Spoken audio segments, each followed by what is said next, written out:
decade, Saturdays and Illegal Curve have been synonymous with one another. With insight, analysis, and interviews regarding the Winnipeg Jets, the Manitoba Moose, and all around the NHL, here are Dave Minuk, Ezra Ginsburg, and your host, Drew Mindell. The Illegal Curve Hockey Show starts now.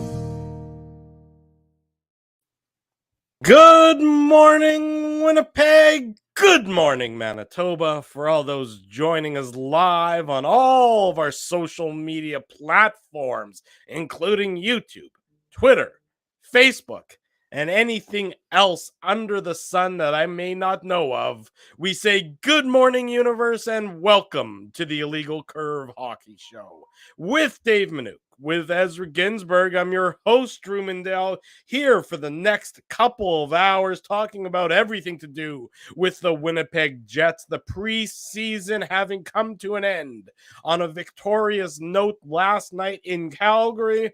The regular season, 6 days away, Friday night, the first of 82 Illegal Curve post-game shows brought to you by our friends at Betway. That is, of course, on Friday night. Set yourself a reminder right now. The regular season is rapidly approaching. The preseason is in the rearview mirror. I say good morning to Dave. I say good morning to Ezra. Gentlemen, good to see you both. Yeah, good to see you boys as well, Drew. But most importantly, how are you doing? Because you're dealing with COVID right now, so we got to get that out of the way first and foremost. Are you on the mend? I am on the mend. I feel, for the last couple of days, I felt more or less perfectly fine. I get tired right around 1 o'clock in the afternoon, but arguably I've been getting tired right around 1 o'clock in the afternoon for the last 25 or so years. So I don't know if that's specifically a COVID related. You like your grandpa naps? I do enjoy a good grandpa nap, but yes, I have. It took this long. It's taken, almost 2 years, but I finally succumbed to COVID. I'm not dead. Despite what some people might be hoping for. I've succumbed and I've tested positive, but I'm feeling okay. I'm feeling fine. My daughter's got it as well, but she's feeling fine. So all things considered, it is a minor inconvenience for, as opposed to what it had been for so many others. But thank you for checking in on me, Mr. Ginsburg. I'd say the good wishes. I'm not sure you wished me well getting back to health, but thank you for checking in on me nonetheless. That's not true. I'm upset that I can't go to the Bombers game with you because I already agreed to go with former IC founder, or I guess not former IC founder, former IC member Richie, founder of IC, yes. Richie Pollock. So I'm already going with him. But I appreciated that invite. I might be tagging along as a third wheel with you guys. We'll see. I haven't decided yet because I'm now, I haven't tested myself solo. Yet.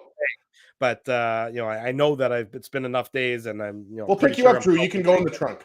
I can go in the trunk. Exactly. You can just you can throw me in the trunk. We'll see if I decide to go or not later on. There's a lot of it's a big great sporting event Saturday, so we'll see what I decide to do in any event. Dave, I'm good to see you. How are things in your world? Things are good, Drew. Things are good. It was a busy night for sports for hockey teams in Manitoba, not in Manitoba, that are based out of Manitoba, weren't playing in Manitoba, of course. The Jets, the Ice, the Moose. So there was lots happening on Friday night. Lots for us to talk about, but everything's good. I mean, that little cold snap was, I seen that white stuff on the ground, even though it wasn't a lot, gave me a little bit of a fright. I'm happy to see that's going back up to 20 degrees this week, so I'll steal that. But I definitely got a little bit of a shock when I saw that stuff, that white stuff on the ground. It was a little disconcerting. But I'm happy to see it's gone. A little disconcerting, but apropos for the start of hockey season, I would say. I saw a comment, and I'm not sure who made the comment. They were joking. Is Drew going to be optimistic? Press 1 if he's optimistic. Is Drew going to be pessimistic? Press 2 if he's going to be pessimistic. And hope springs eternal. And I readily admit that my tune could change. Come Friday night at 10:30 p.m. where we could be pressing the panic button over and over and over and over again.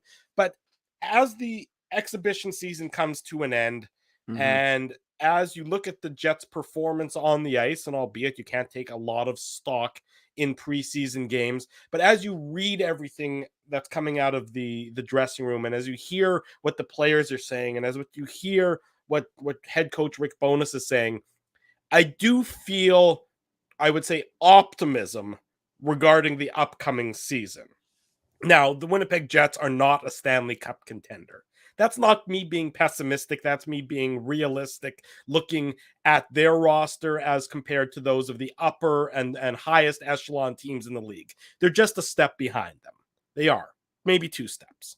But, in terms of the slog and the awfulness that was last season, I do think that is completely in the rear view mirror. I do feel as though there's a breath of fresh air and a breath of turning the page entering this season compared to how last year ended up, and compared to all the noise that was surrounding the team at that point in time. How do you guys feel now that the preseason is over? I think I share the same opinion, right? Like, I mean, I don't think, like, how long are you going to cling to last year, boys, right? Like, I mean, that was a long time ago, and we know that pretty much anything that could have gone wrong for the Jets went wrong. Obviously not. There are other things that we can use our imagination and come up with, but, whether that's coaching change, whether that's, Connor Hellebuck struggling, the Nikolai Ehlers injury, all of the drama off the ice with what was going on in the dressing room, right? Like, last year was let's be honest, it was a pretty tough, long, disappointing year. The word disappointing was used how many times, in those exit interviews with Jets players, coaches, and management, right? And obviously you have 4 new coaches come in. I mean, Marty Johnston's already in the True North organization, but obviously, we're talking about full-time Jets assistant coach. So you've got a whole new coaching staff. So right there, I mean, that's a breath of fresh air. You've got a few new faces, David Riddick, Sam Gagner, Saku Manalainen. Like, there's a few new faces. Kyle Capobianco, we'll talk about him because I'm not sure why the Jets waived Kovacevic instead of Capobianco, but that's just my own personal opinion. Obviously, the Jets have they're the ones that actually make the decisions, but I'm not sure if Kovacevic, will ultimately clear waivers. We'll find out very shortly, right? Yeah, a couple hours time, we'll find out. Right. But I think, when you talk about, Drew, this being kind of, the start of a new season and, everybody's got their rose-colored glasses on, I'll say this much. The only 2 games in the preseason that I'm really taking seriously are the last few games, because we know the first 4 games, I mean, you just featured a lot of guys that are, all due respect, they're AHL players, right? And so I thought these last 2 games were really impressive. And yeah, they mean absolutely nothing. I mean, the Jets can end up missing the playoffs, and we'll look back at the preseason and we'll say, okay, those last 2 wins against the Flames meant nothing. But the Flames had the regular lineup in, guys, right? Like, you had Johnny Huberdeau, you had Nazem Kadri, you had Elias Lindholm, Andrew Mangiapane, Rasmus Anderson. Markstrom in goal night. Markstrom in goal. So, like, those were the regular Flames that the Jets beat twice and scored 10 goals against, right?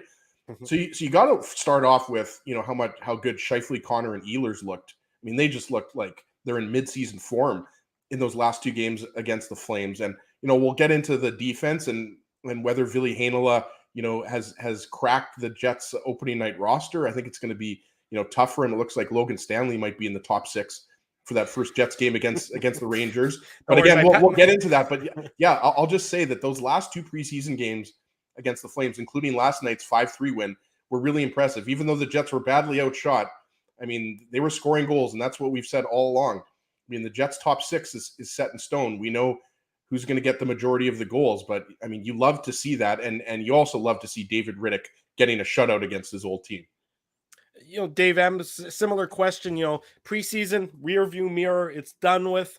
What were your takeaways from it? I know that, it's hard to extrapolate a lot from it that's necessarily going to translate directly to the regular season. There's never any correlation between, the Baltimore Ravens haven't lost a preseason game in the NFL in something like 8 years. Guess what? That doesn't mean jack squat when it comes to the regular season.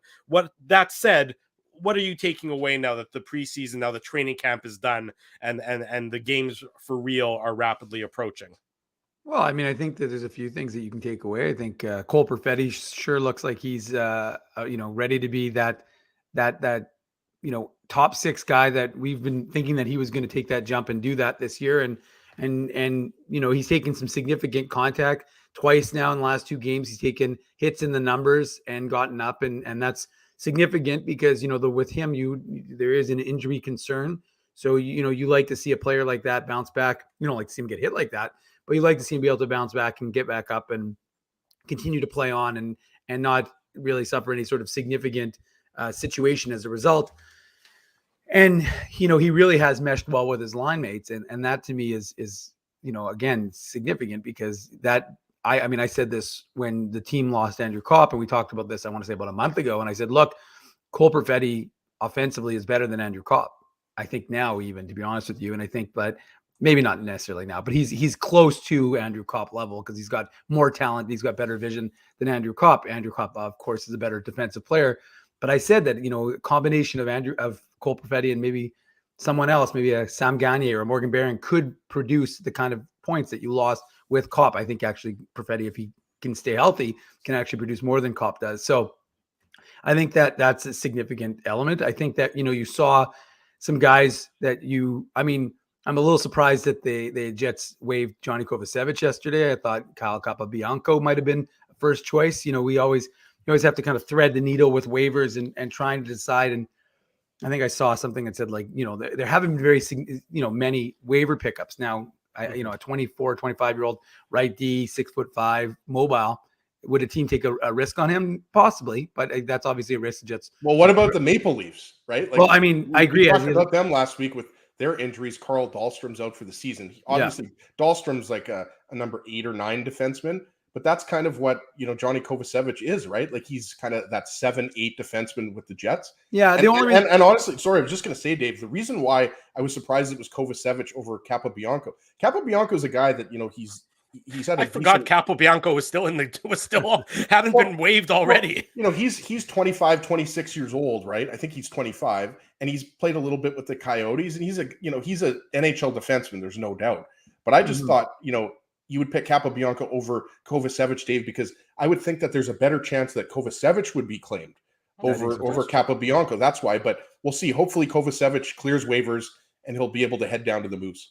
Right. Dave, okay. Sorry, I was going to say, you talked about the hits that Perfetti has taken the last couple games from Dylan Dubé last night and Nazem Kadri on Wednesday night. I guess that the days are blurring together for me. Yeah. What I thought was Rick Bonus's comments, after the game yesterday, basically saying, you hit one of our guys, we're going to swarm you with a pack mentality. We're going to come to their defense as a team, as a unit, as one entity, and then we'll gladly take that penalty and we'll kill off that penalty. So there was a little bit of swagger behind Rick Bonus's comments and a little bit of unity behind his comments.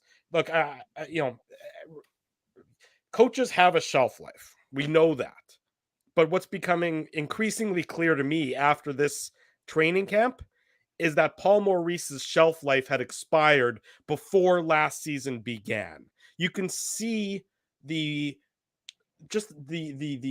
breath of fresh air, the energy that Rick Bonus has brought to this team in how he coaches and how he leads them.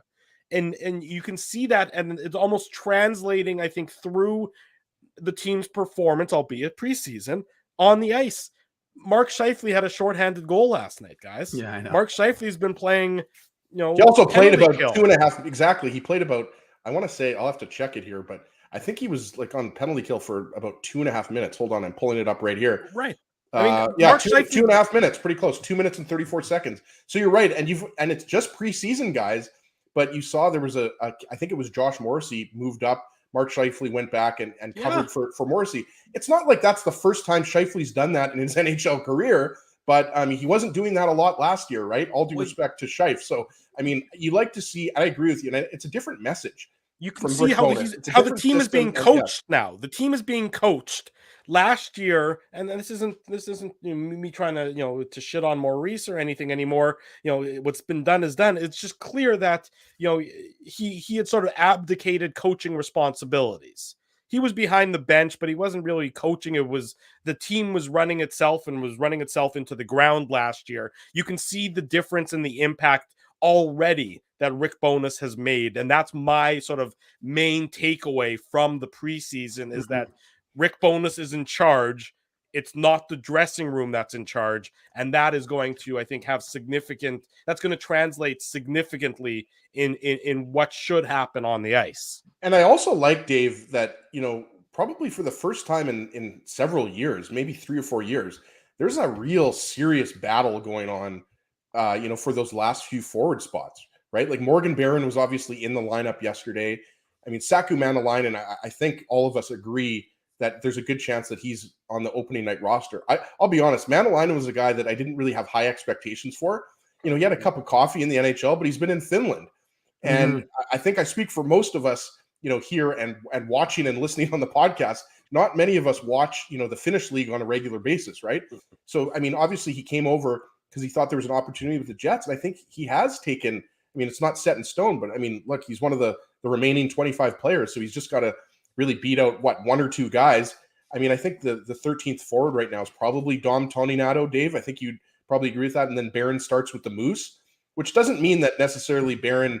You think Barron starts with the Moose, Ezzy? I don't think Barron starts with the Moose at all. I think Barron is in that third line left wing role. And Jansen Harkins obviously is in consideration for that as well, right? But I think the reason why I say that is not because I don't think Morgan. Look, I do think Barron's going to spend most of the year with the Jets. The only reason I say that, Drew, is because of the fact that he missed the first 3 preseason games or the first 4. I forget how many he actually played in. But really, it's between Dom Toninato, Morgan Barron, and then I guess you would throw in Saku Manalainen for that. I mean, one of those guys isn't going to make the 13 forwards. Well, I think the wild card, Dave, is sort of the health status of Mason Appleton, because we know that he was, he didn't play last night. He's got a minor injury, but is in minor that he's out for the start of the season, the regular season, for a couple games, or right. Is it minor that he's ready to go? Because I mean, again, we're assuming he's on the team, and he probably is on the team, but I didn't think Mason Appleton had much of a preseason to write home about, Dave, similar to Jansen Harkins. No, I mean, look, I think the reality is nobody sees the opportunity, but also, I mean, it seems like nobody played themselves out of the opportunity. And so maybe guys were a little bit tentative in that regard. And the truth is, Drew, well, the Jets have to get down to 23. You don't know Pierre-Luc Dubois. I know they said they removed him yesterday after the first period because it was simply precautionary. Rick Bowness after the game said that they were doing it because he had something flare up, so they didn't want to exacerbate it. So they just precautionarily removed him from the game. But you don't know if Mason Appleton's not ready to go next Friday. If Pierre-Luc Dubois is not ready to go next Friday, that could stave off the need to make that decision. And the truth is, before I was into the thought process that the Jets would keep 8 defensemen because they wouldn't want to lose Kovacevic, but obviously they put him on waivers. We'll find out at 1 whether he gets claimed or not. And then that way they have a little more, I think, leverage or latitude, to make decisions in terms of the roster and whether they want to keep, a certain number of forwards up. And who's the third left side defenseman, Dave? I still think Dylan Sandberg is my guy based on how he has played and his age and pro experience. But right now, Ville Heinola, you could clearly see how good of a puck mover he is yesterday. I know puck moving is a cliche, so I apologize to everybody, but his skating ability, his vision, his passing ability, I thought was on display yesterday against Calgary. I don't even know if he registered a point yesterday against the Flames. I'd have to go check. No, he didn't. I thought he was really good. What did he play? 15 minutes, something like that, Drew, on the third pair. So, I thought Heinola did enough. But, okay, so if Heinola makes the team, are you keeping Stanley and Capobianco, and then you're sending Sandberg back? Are you keeping Stanley and Sandberg, and then you're putting Capobianco on waivers, and then you're sending him down? To me, it's not clear who the Jets' top 6 is right now. We know who 5 of those 6 are, but that third pairing left side spot, I mean, I don't think Logan Stanley is ahead of Dylan Sandberg right now. Do you guys? No. Oh, God, no. Not in the same universe in my books. So then that means that one of Sandberg and Heinola probably is going to go down to the Moose. I think you would agree with that, right, Dave? Well, I honestly, Ezzy, I wish look. Hold on. Let me steal a Rick Bowness. We'll see. We'll see exactly. Hang on, Ezzy. Especially if Kovacevic clears waivers. Well, I mean, then you have Kovacevic and Capobianco, who are in theory your 7th and 8th defensemen. there's a lot of moving pieces still that are going to have to be worked out over the next few days, 24, 48 hours. There's a ton of moving pieces. I can see that Kenny Wiebe is here. He's eager to join us for a trip to the buffet. Let's take an early break so we can spend more time with Kenny. You're listening to the Illegal Curve Hockey Show. Ken Wiebe up next. It's a Saturday morning. We're live on YouTube. We're live on all of our social media platforms. Keeping Winnipeg laughing for over 30 years. Rumors, Canada's longest-running comedy club, bringing you the biggest laughs from the best comedians on the planet. Jerry Seinfeld, Chris Rock, Jon Stewart, Dennis Miller, Brad Garrett, the greats, and all the up-and-comers too. When was the last time you laughed out loud? Make it a great night out with friends, or book your office or birthday party. Even a fundraising event at Rumors. Get all the details and dates on upcoming shows at rumorscomedyclub.com. Hi, Ez. A strange question for you. But why are you lying on the ground being crushed by a piano? Well, Drew, I definitely tried to carry this baby grand piano down the stairs by myself, and somehow I failed miserably. Right. Yeah, I'm sorry. That was a silly question on my part. My apologies. Would you like me to call Rolly's Transfer Moving and Storage to help you move the piano? They are the most experienced piano moving company in Winnipeg, after all. Yes, please call Rollies and hurry. This piano is very, very heavy. Rolly's Transfer Moving and Storage offers stress-free residential moving services while taking great care of your personal belongings, including your piano. At Rolly's, no job is too big or too small. For more information, visit rollys.com. Hi, it's Drew from Illegal Curve here. Selling your home can be stressful, but it wasn't for me. Thanks to my friends at Zappia Group Realty, they made the process so easy. My home sold within 48 hours and with multiple offers. Zappia Group Realty took care of everything with their exquisite customer service and attention to detail. If you want to sell your home for more in less time, get started by talking to Frank and Mauro Zappia of Zappia Group Realty. Online at zappiagroup.com. Hey, Drew. Ezzy, whoa, what a smile! Yeah, I got my crowns done at Linden Market Dental Center, and they whitened my teeth. I see. They're so bright that every time I smile, they go, "We have hockey tonight. Do you have a mouth guard to protect those pearly whites?" "I sure do." Whoa, they even ting through the mouth guard. Linden Market Dental Center covers all your dental needs from restorative to cosmetic dentistry and will fit you with a sports guard for that active lifestyle. 877 Waverly, see lindenmarketdental.com.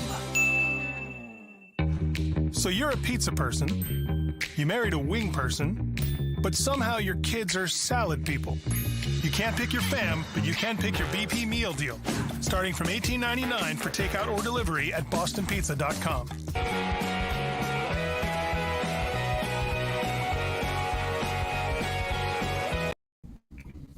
Saturday morning, we're back with the Illegal Curve Hockey Show. Dave Minuk in the top right, Ezra Ginsburg in the bottom right. Wake up, it's Ken Wiebe in the Kenny's bottom awake. left. Kenny, live from Calgary, Alberta, Canada. Good morning, my friend. First and foremost, congratulations on the good news that you shared either yesterday or a couple days ago. I'm not sure which it was, but we're all very happy for you, as we've expressed to you privately, so we want to say it publicly as well.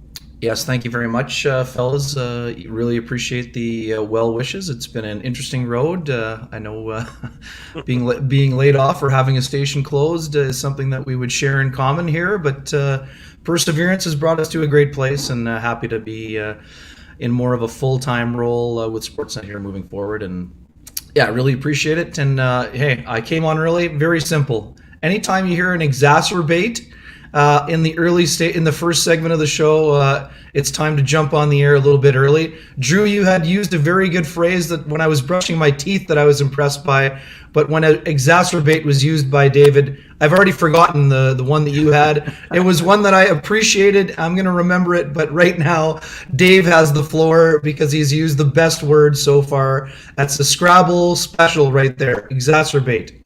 Probably like a 26-pointer probably.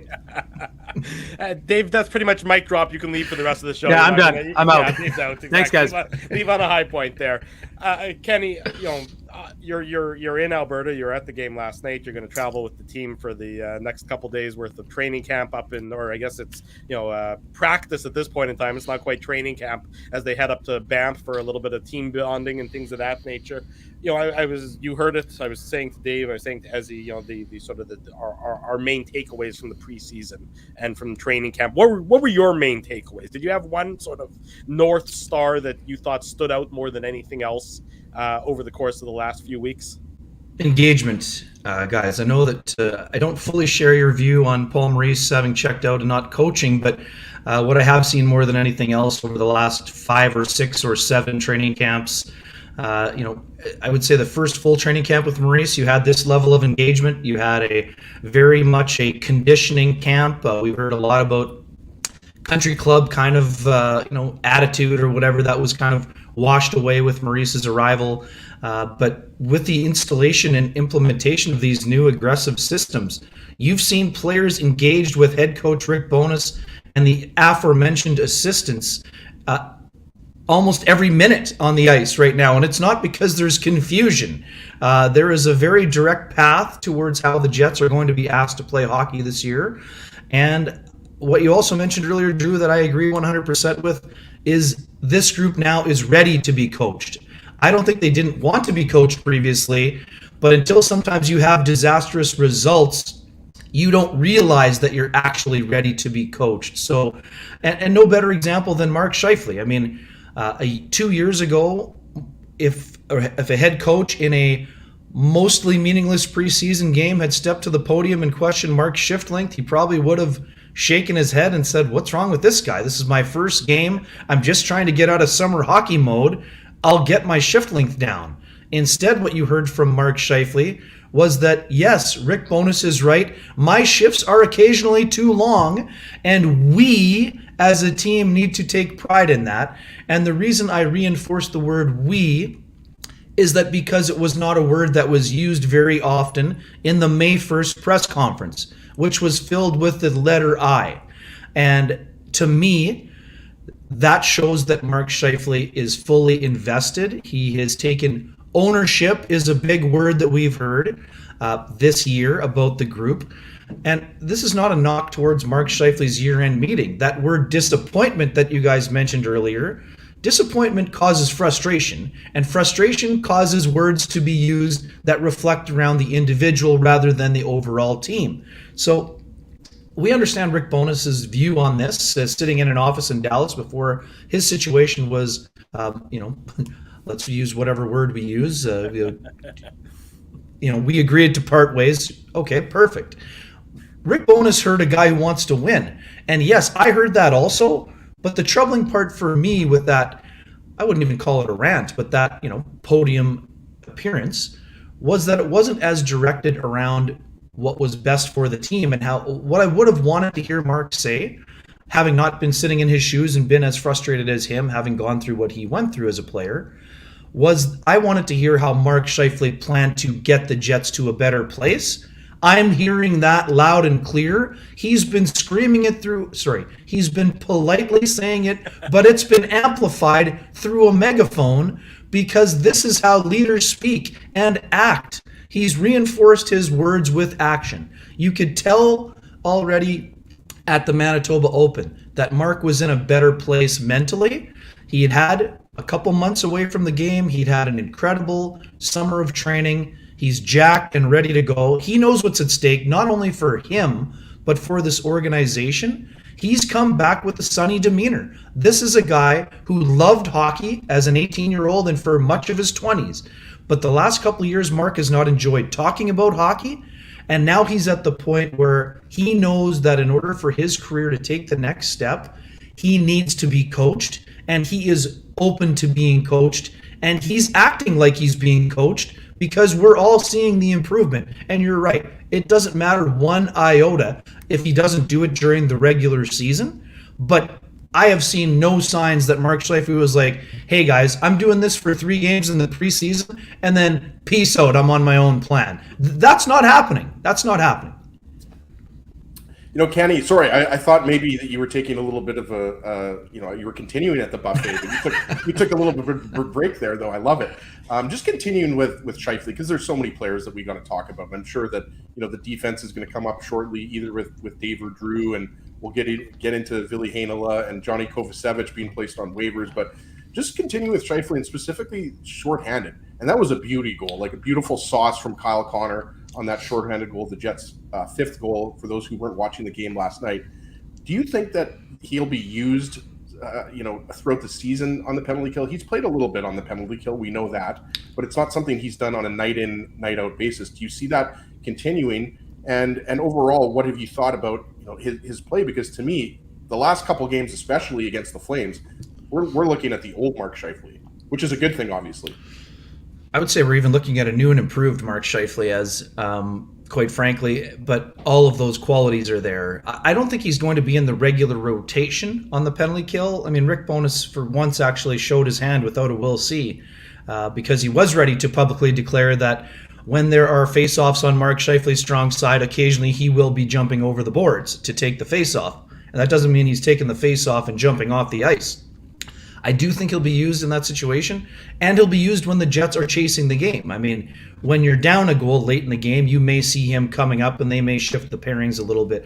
But the one thing we know about Rick Bowness, going back to that word ownership, he wants his star players to have ownership, and that means using them in all situations. We already know that Mark Scheifele will be on the first power play unit, even though it looks like he will be moving primarily back to the slot position, where he had another one-timer from the slot yesterday, and Mark is super comfortable there. He hasn't played that spot. That doesn't mean he won't be along the boards and there won't be interchanges. Brad Lauer told us there'd be a lot of movement. But Mark is extremely dangerous from that slot, and he will pile up points once those guys get the pass and the one-timer slot into the perfect passing position, all those things. But man, yeah, I mean, what I'm seeing from Mark Scheifele are all the things the Jets are going to need to see. Like, let's be completely honest here, like we always try to be. Mark Scheifele needs to be one of the Jets' top, I would even say, two players. You could use the word three to stretch it out, and you could say, well, Kyle Connor and / Nikolai Ehlers. But outside of Connor Hellebuck, the player who needs to make the biggest impact on the Jets this year is Mark Scheifele. That's not to say he will be the leading scorer among the three. Mark needs to make the biggest impact, A, by continuing to be a productive player, but B, by giving up less than he is getting in terms of A, himself, and B, his line mates. And what we've seen from the top line, again, we always, you guys were joking about it before, about what games you put any stock in or none. What you're hearing with scouts and people in press boxes are, wow. Like, when you look at how dynamic those three are, and it's not just because the Flames were playing, and the Flames had arguably one of, if not the best line in hockey last year.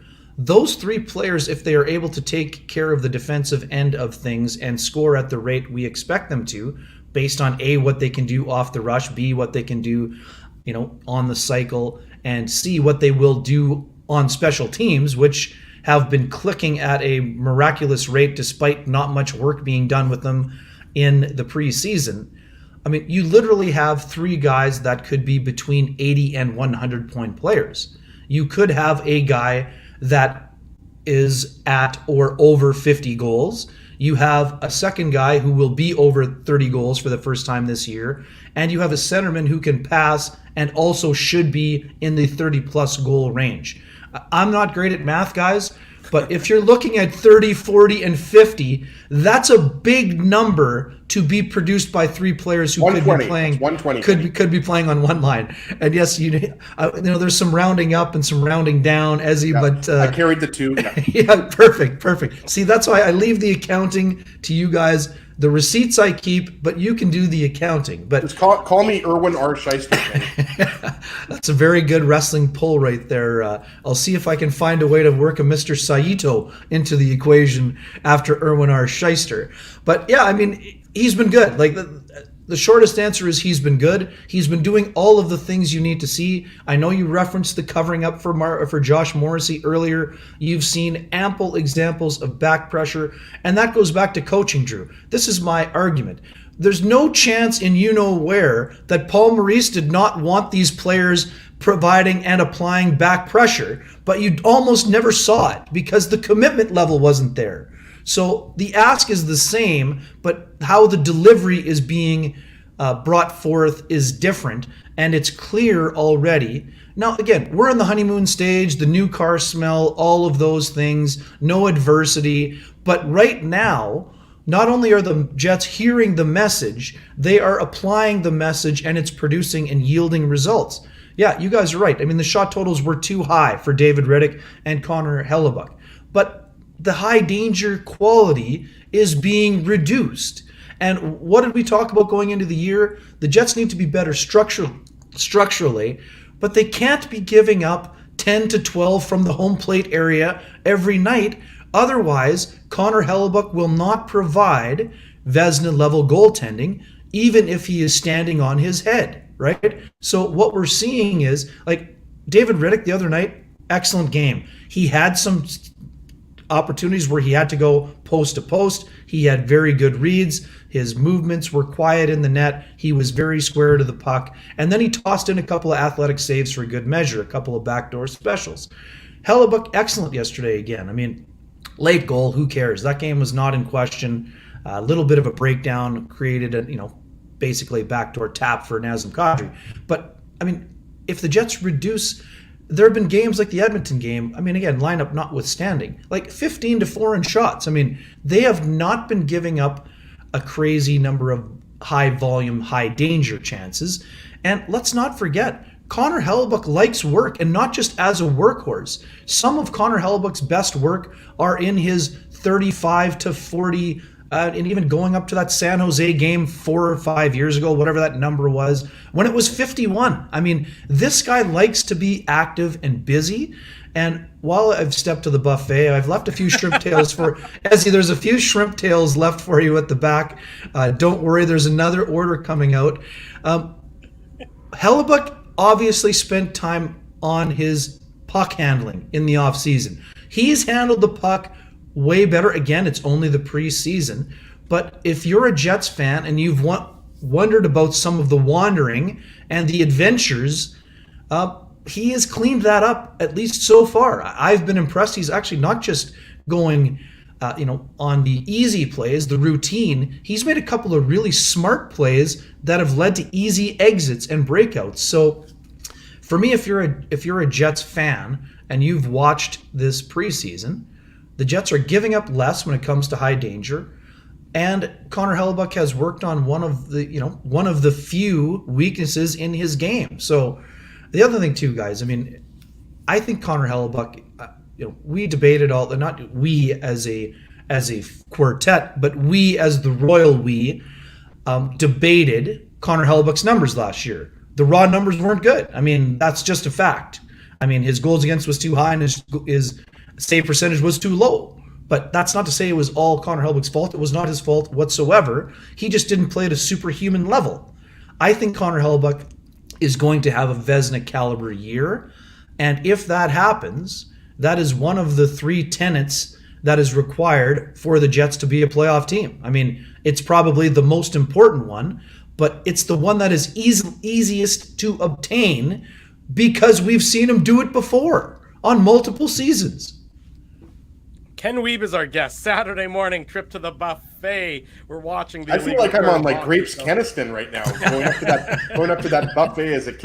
I was gonna drop a Bonanza reference. I was thinking it was more of a very good, very good. Peppers, if you guys remember Peppers on Grant too. Yeah, there you go. That's good. Yes, Ken Wiebe of Sportsnet is our guest. We're talking about the Winnipeg Jets preseason ahead of the regular season beginning in 6 days' time, Friday night against the New York Rangers. Illegal Curve post-game show, Kenny and Rennie post-game show. So be sure to keep it locked and loaded to your favorite YouTube channel after the Jets and the Rangers on Friday night.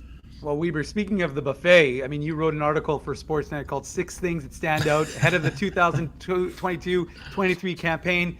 There's 6 topics I could ask you about. I mean, if you want, I can let you talk about any of the 6. No. What caught your attention? You ask me what you want. I was going to say, but I'm not going to punt on it. So I'm going to suggest is our readers go to illegalcurve.com, click the link. It's the top one. You can read Kenny's full article. But I'm going to ask you about the defense because, as he said, that's the topic of the day. That's the topic that everybody really wants to focus on.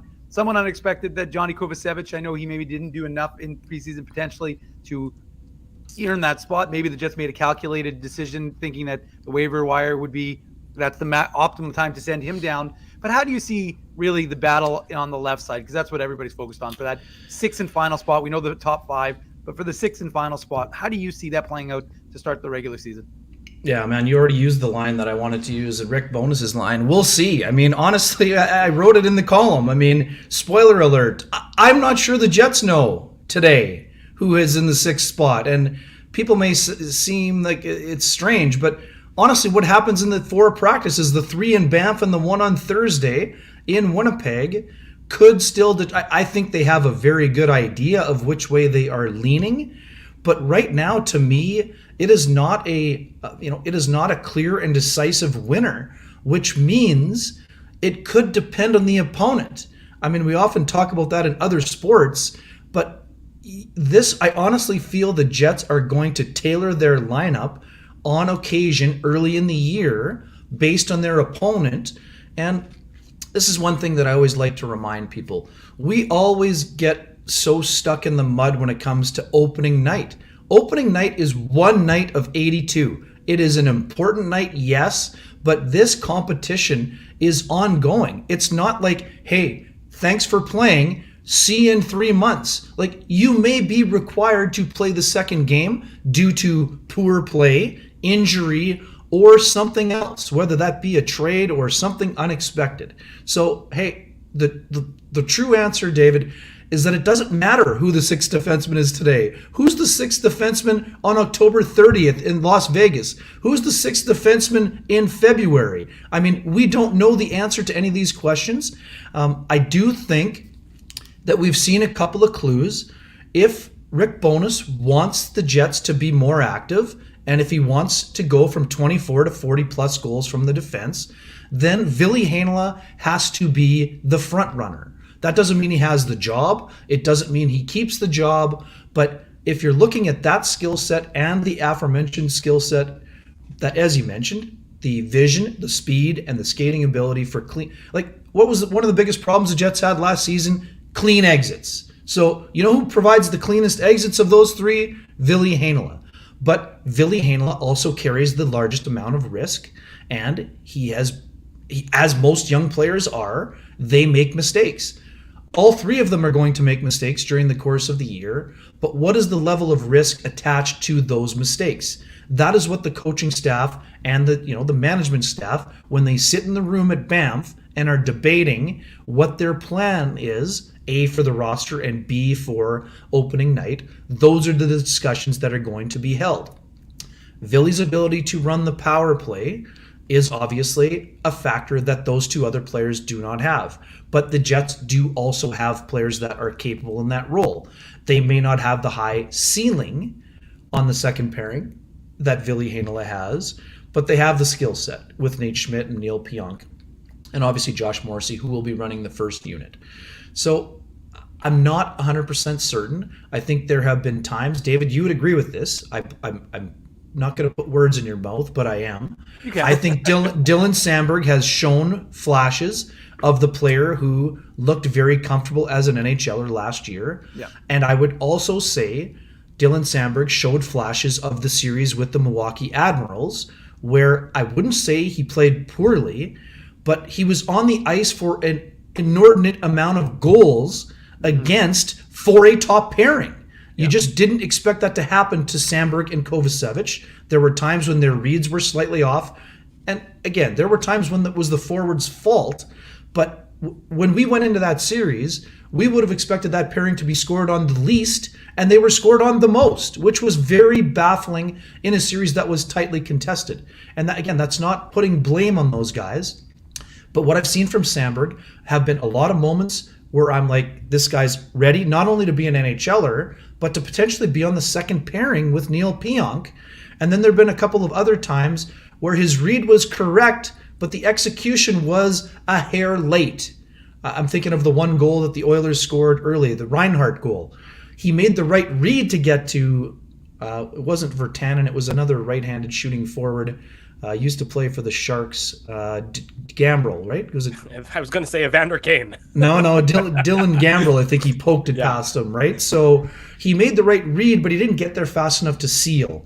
And then, Reinhardt got behind Pionk, and they had the kind of easy goal there. But overall, Samberg, what's more important on some nights, the ability to run the power play, or for Samberg or Stanley to play on the penalty kill and have a little bit more of a bigger lineup? And again, I know a lot of people don't like that, but I mean, the Jets have 4 guys on the back end who are not overly big. And some of them, they play extremely hard, and those guys are physical, but as a grouping, they're undersized. So Dylan Samberg is not only a big guy, he's mobile. So I mean, you used the phrase before, and so did Rick yesterday to my question.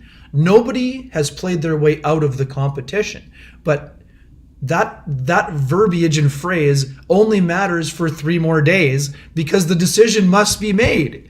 And a quick one on the waivers. Sorry, another trip to the buffet here. The pancakes are so delicious at this establishment, and I am another round of sausages out, Kenny. We're good. And I am so hungry right now. That's the beauty of the early season. I am a bit surprised about Kovacevic for sure, David. But I would also say this, it's a calculated risk. So you're not only getting Johnny Kovacevic for this season. Mm-hmm. This is a guy that has a 3-year deal. It is a large commitment in the AHL level, 150, 250, and then the 3rd year is a full one-way. So some teams may see that as economic certainty, cost certainty. It's an investment. You have this developing player who was developed by the Jets and is now ready to be an NHLer. But you also have the financial commitment. Again, mathematics, this is an over $1 million commitment to a player you're not sure is an NHL player. So we naturally think of teams like Arizona. Do they see that as a positive? You've got a guy in the league minimum for 3 years, but you also have to make the commitment for 3 years. So, I mean, that's why I say I'm not using that as being on the fence. I don't know how teams feel. Do they feel like that's excellent value? And I think some of them would, because of the things we mentioned. This is a guy who's 6'5", can skate. He brings a physical element. He moves the puck pretty efficiently for a guy who doesn't have a lot of experience at the NHL level.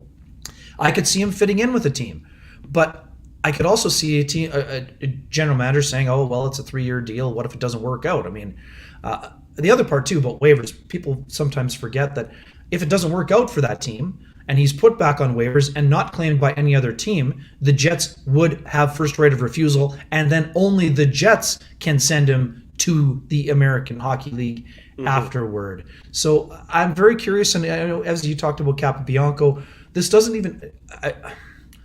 It doesn't mean that Capobianco is not ahead of Kovacevic. It means that he has more experience and that Capobianco may be better equipped to be the number 8 defenseman if the Jets start with 8 defensemen. They are taking calculated risk that Kovacevic gets down and that he'll play on maybe the top pairing with a Declan Chisholm, or maybe on a shutdown pairing with an Ashton Sautner or something along those lines.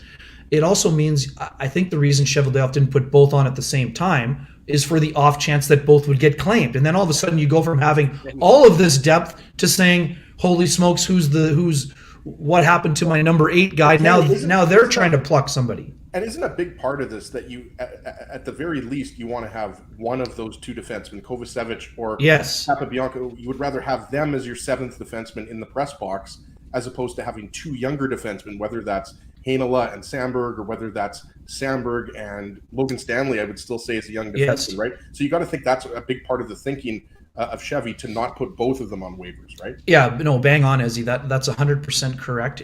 On the pecking order, it doesn't mean which number guys are. It's where they are best equipped to handle having to maybe sit for a extended period of time.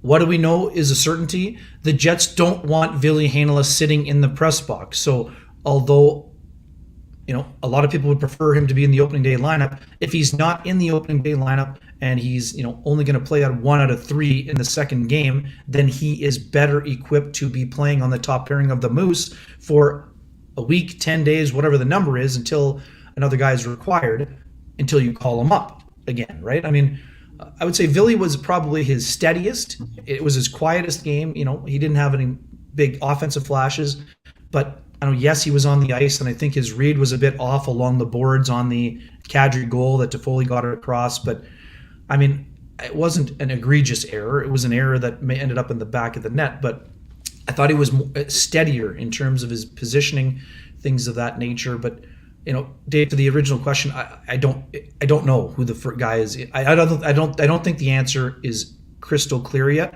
I think it is becoming clearer, but there's still an ability to have some movement there. Like someone could steal the job, or let's just say cement the job, not steal the job, because the job is still open. I think someone could cement themselves into that job during the coming days.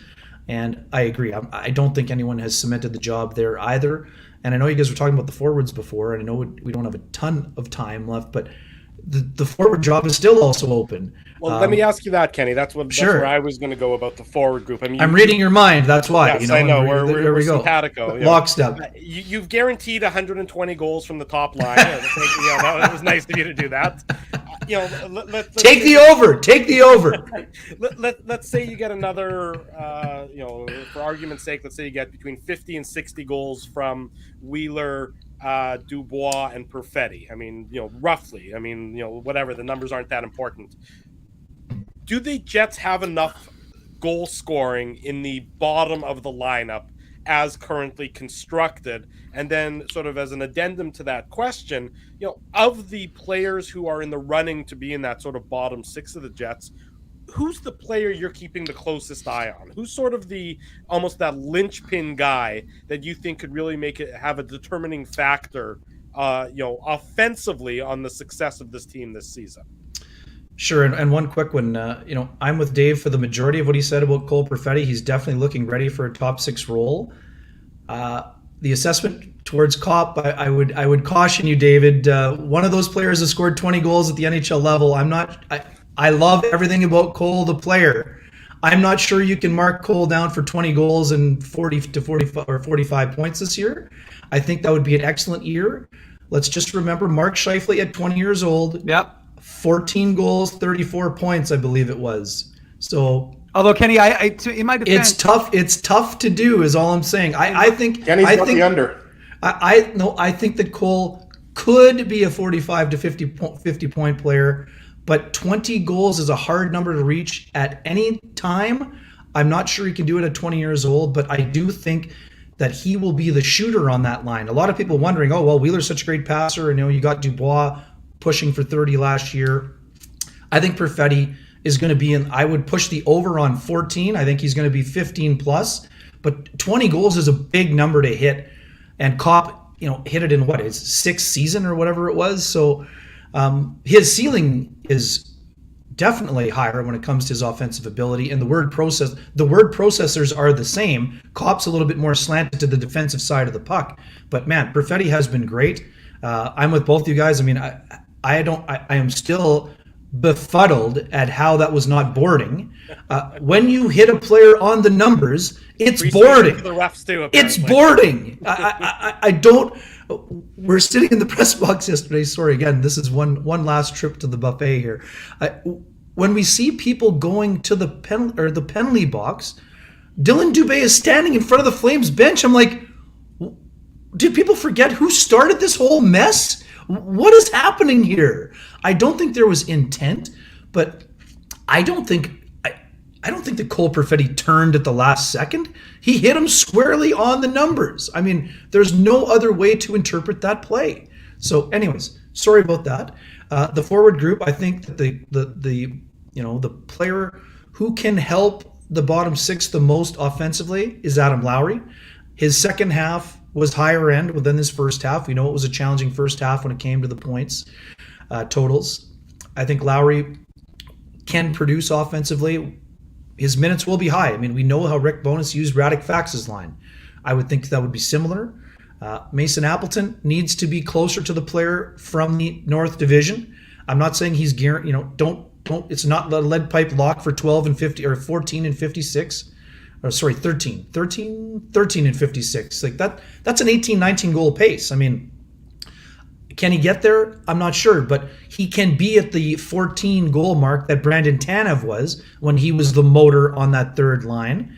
And then the rest of it is sort of it's a mystery. I think David Gustafsson won't have eye-popping points, but David knows this. David Gustafsson makes the players around him better. So this will be sum is greater than its parts kind of scenario when it comes to the bottom six, because you're going to have Sam Gagner producing on the second power play unit based on the pass you saw him make to Nikolai Ehlers the other day.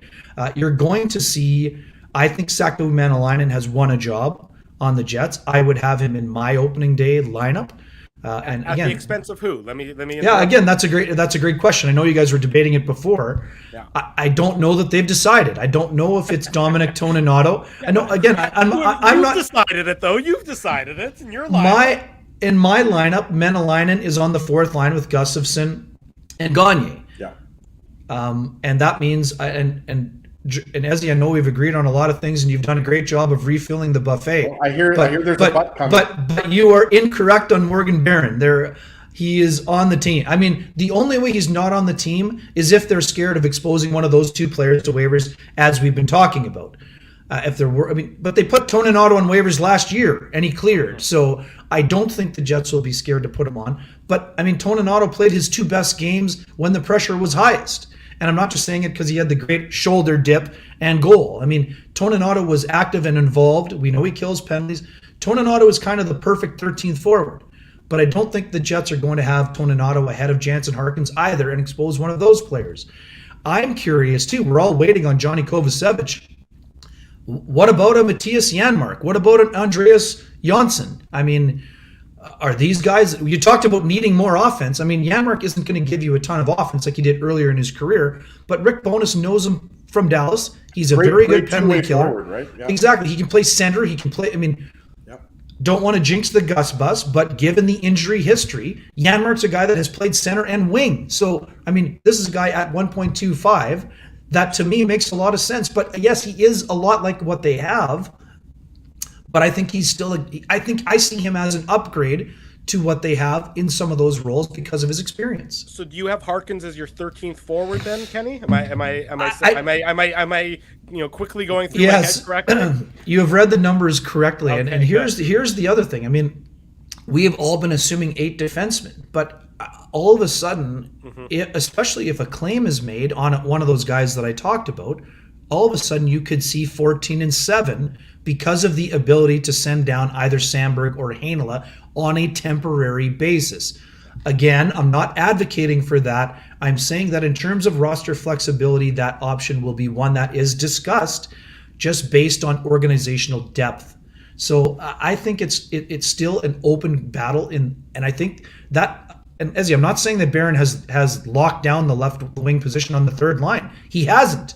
He hasn't played enough. But what I'm saying is that you're right. By the way, I think I'm wrong, and you're right. I think the main reason, as you know, Kenny, is the reason I thought it's that actually on Ezzy's business cards. Yeah, Ezra you're right. I'm wrong. Kenny is right. But the main reason is obviously because he hasn't been at training camp, and he only played. I think it's. Correct me if I'm wrong. Just the two preseason games, right? The last 2. So, but again, like you said earlier, and I think you made a good point about the opening night roster. That's just a snapshot. That's one game. So my thinking was, if Barron does start, down with the Moose, he would be called up within a week or two. But I think you are right. I do think Barron is going to start on the Jets opening night roster. But the quick thing with that is that, and you're right, I mean, maybe they want to get him a couple of 20-minute-a-night games at the AHL level to get his wheels back up and all of those things. I thought he was a little bit more, he was steady in the first game, a little bit more noticeable yesterday.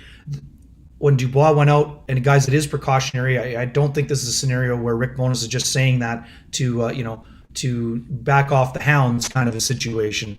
I mean, Mark Scheifele immediately said it in the scrum yesterday. Are you concerned about Pierre-Luc Dubois? No. This is kind of like I'm just going to guess it's one of those things where, maybe his groin is bothering him during camp, like ever so slightly that, in a game where things are getting heated and out of control. You don't want to be getting into a scrum or get pulled from behind, and all of a sudden you've got an injury that you got to deal with for the next month and a half.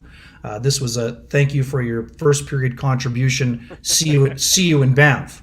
But, it's interesting. I mean, I think that Menelainen has been excellent.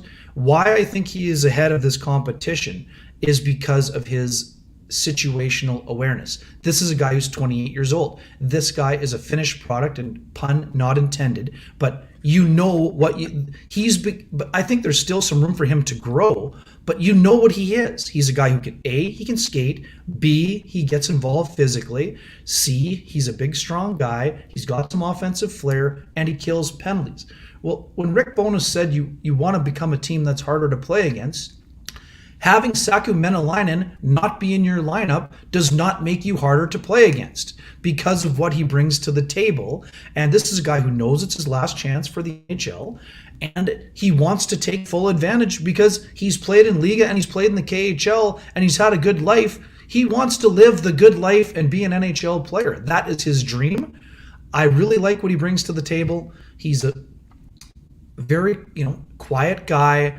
He is a coach's dream, right? This is a guy who not is only low maintenance, he's no maintenance. You tell him what to do, he does it. He's a pro. He's a seasoned pro. So to me, I think at a time when we've talked about getting rid of, preconceived notions, he's been better than most of the players he's competing against for the roles that are available. And I also think that because of, the way that I enjoy watching David Gustafsson play and the skill set he brings to the table, those guys can make up 2/3 of an excellent fourth line. And Sam Gagner is the perfect, I wrote it too. He's not just going to be asked to be a mentor. That's a line that can give you smart, solid defensive play, but also can chip in some offense. Back to your question, I think it was this question, even though it might have been 13 minutes ago. So those guys can give you a little bit more on the fourth line just because of opportunity, right? This isn't going to be a line that plays 5 minutes. They can give you 8 to 11 minutes depending on the night. If there's a blowout happening, they can give you heavier minutes. They can also give you a little bit of offense. So again, not eye-popping offense, but they can give you some complementary offense, which is something the Jets don't have enough of. And the last part, to tie that question all together, I think, Drew, one of the reasons Rick Bowness wants more from the defense, going from 24 to 40 plus, is that will augment what you would normally be asking for from your bottom six. So if you're not among the lowest in the league in terms of offense from the defense, not only do you get more, that's where you get another piece of complementary offense, because you maybe don't have a guy on the third line that's going to pop for 20 goals, right? So that's my, the brain is, that's the hamster is running a little bit quickly. That is my perception of how the Jets will enhance that number.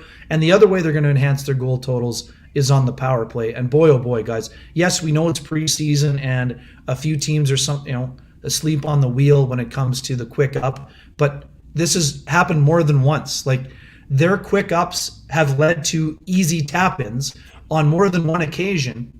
Never mind their in-zone work, which has been phenomenal. Like, the Jets are back. Like, this is not 17-18 power play where you have, 3 legitimate shooting threats and a lot of vision, but they have some threats among that group, and that they're going to have to adjust, of course. But I would say the Jets are a pretty safe bet to be moving back into the top 5.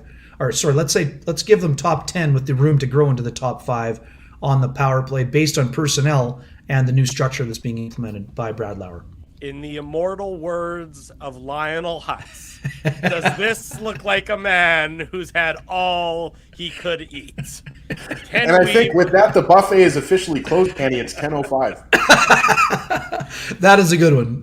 I don't think there's unlimited trips, but I'm not one of those people that's afraid. I love to eat, and I'm not afraid to pay for food when I have to. I'll tell you I always grab a second plate, Kenny. The picture that Elliot posted on his Instagram, Elliot Friedman posted on his Instagram, the tomahawk steak, the Freddie Flintstone special. Yes, it's still burned in my retinas. The counseling sessions are ongoing regarding that one. I would just like people to know that the good news is 4 people ate that tomahawk. I was just the only one proud enough to hold up the bone. So that was not a 40-ounce devouring by myself. That was shared. That was a shared team bonding experience like the Jets will have in Banff here coming up. Well, there's no meat left on this bone, Ken, so we'll let you go on and have a great day in Alberta. Kenny Wiebe of Sportsnet. Thanks so much, Kenny. We'll do it again real soon. We'll see you at the rink later this week. Enjoy Alberta, and we'll look forward to your dispatches on Sportsnet and sportsnet.ca. Thanks, fellas. Always appreciate being with you. Enjoyed it. Have a great weekend, and enjoy the season. Should be a fun one, that's for sure. You betcha, Ken. Thanks Kenny. So much, buddy. Take care, fellas. Kenny Wiebe joining us here on the program. Ken's appearance, of course, brought to you by our friends at Betway, one of the most trusted voices in sports betting, both in Canada and all around the world. Betway is the sports betting app that puts you, the customer, at the forefront with a large selection of betting options and sports, as well as strong promotions and fair odds. What are you waiting for? Head on over to Betway and bet your way. Must be 19 years or older to play. Please play responsibly. Betway, the official title sponsor of the Illegal Curve post-game show. 6 we had to break away. I can't wait. Yes, exactly. Rapidly approaching on Friday. Set your reminder now. Subscribe if you haven't already done so. Smash the like button if you haven't done so. Be sure to comment on this video at the end of the show. Be sure to tell all your friends. Comment on the podcast if you listen that way as well. Tell your friends, tell your family. The best place to be after each and every Winnipeg Jets game, and again on Saturday mornings at 9 a.m. is the Illegal Curve YouTube channel. Don't go anywhere. Much more Jets talk to come. It's Saturday morning. We're live on YouTube. We're live on all of our social media platforms. Keeping Winnipeg laughing for over 30 years.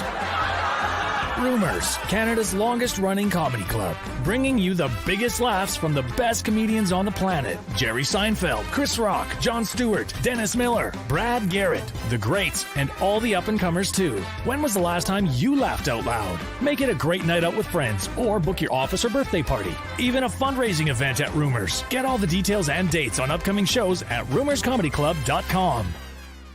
Hi, Ez. A strange question for you. But why are you lying on the ground being crushed by a piano? Well, Drew, I definitely tried to carry this baby grand piano down the stairs by myself, and somehow I failed miserably. Right. Yeah, I'm sorry. That was a silly question on my part. My apologies. Would you like me to call Rolly's Transfer Moving and Storage to help you move the piano? They are the most experienced piano moving company in Winnipeg, after all. Yes, please call Rolly's and hurry. This piano is very, very heavy. Rolly's Transfer Moving and Storage offers stress-free residential moving services while taking great care of your personal belongings, including your piano. At Rolly's, no job is too big or too small. For more information, visit rollys.com. Hi, it's Drew from Illegal Curve here. Selling your home can be stressful, but it wasn't for me. Thanks to my friends at Zappia Group Realty, they made the process so easy. My home sold within 48 hours and with multiple offers. Zappia Group Realty took care of everything with their exquisite customer service and attention to detail. If you want to sell your home for more in less time, get started by talking to Frank and Mauro Zappia of Zappia Group Realty. Online at zappiagroup.com. Hey, Drew. Ezzy, whoa, what a smile! Yeah, I got my crowns done at Linden Market Dental Center, and they whiten my teeth. I see. They're so bright that every time I smile, they go... We have hockey tonight. Do you have a mouth guard to protect those pearly whites? I sure do. Whoa, they even ting through the mouth guard. Linden Market Dental Center covers all your dental needs, from restorative to cosmetic dentistry, and will fit you with a sports guard for that active lifestyle. 877 Waverly. See lindenmarketdental.com. So you're a pizza person, you married a wing person, but somehow your kids are salad people. You can't pick your fam, but you can pick your BP meal deal. Starting from $18.99 for takeout or delivery at bostonpizza.com.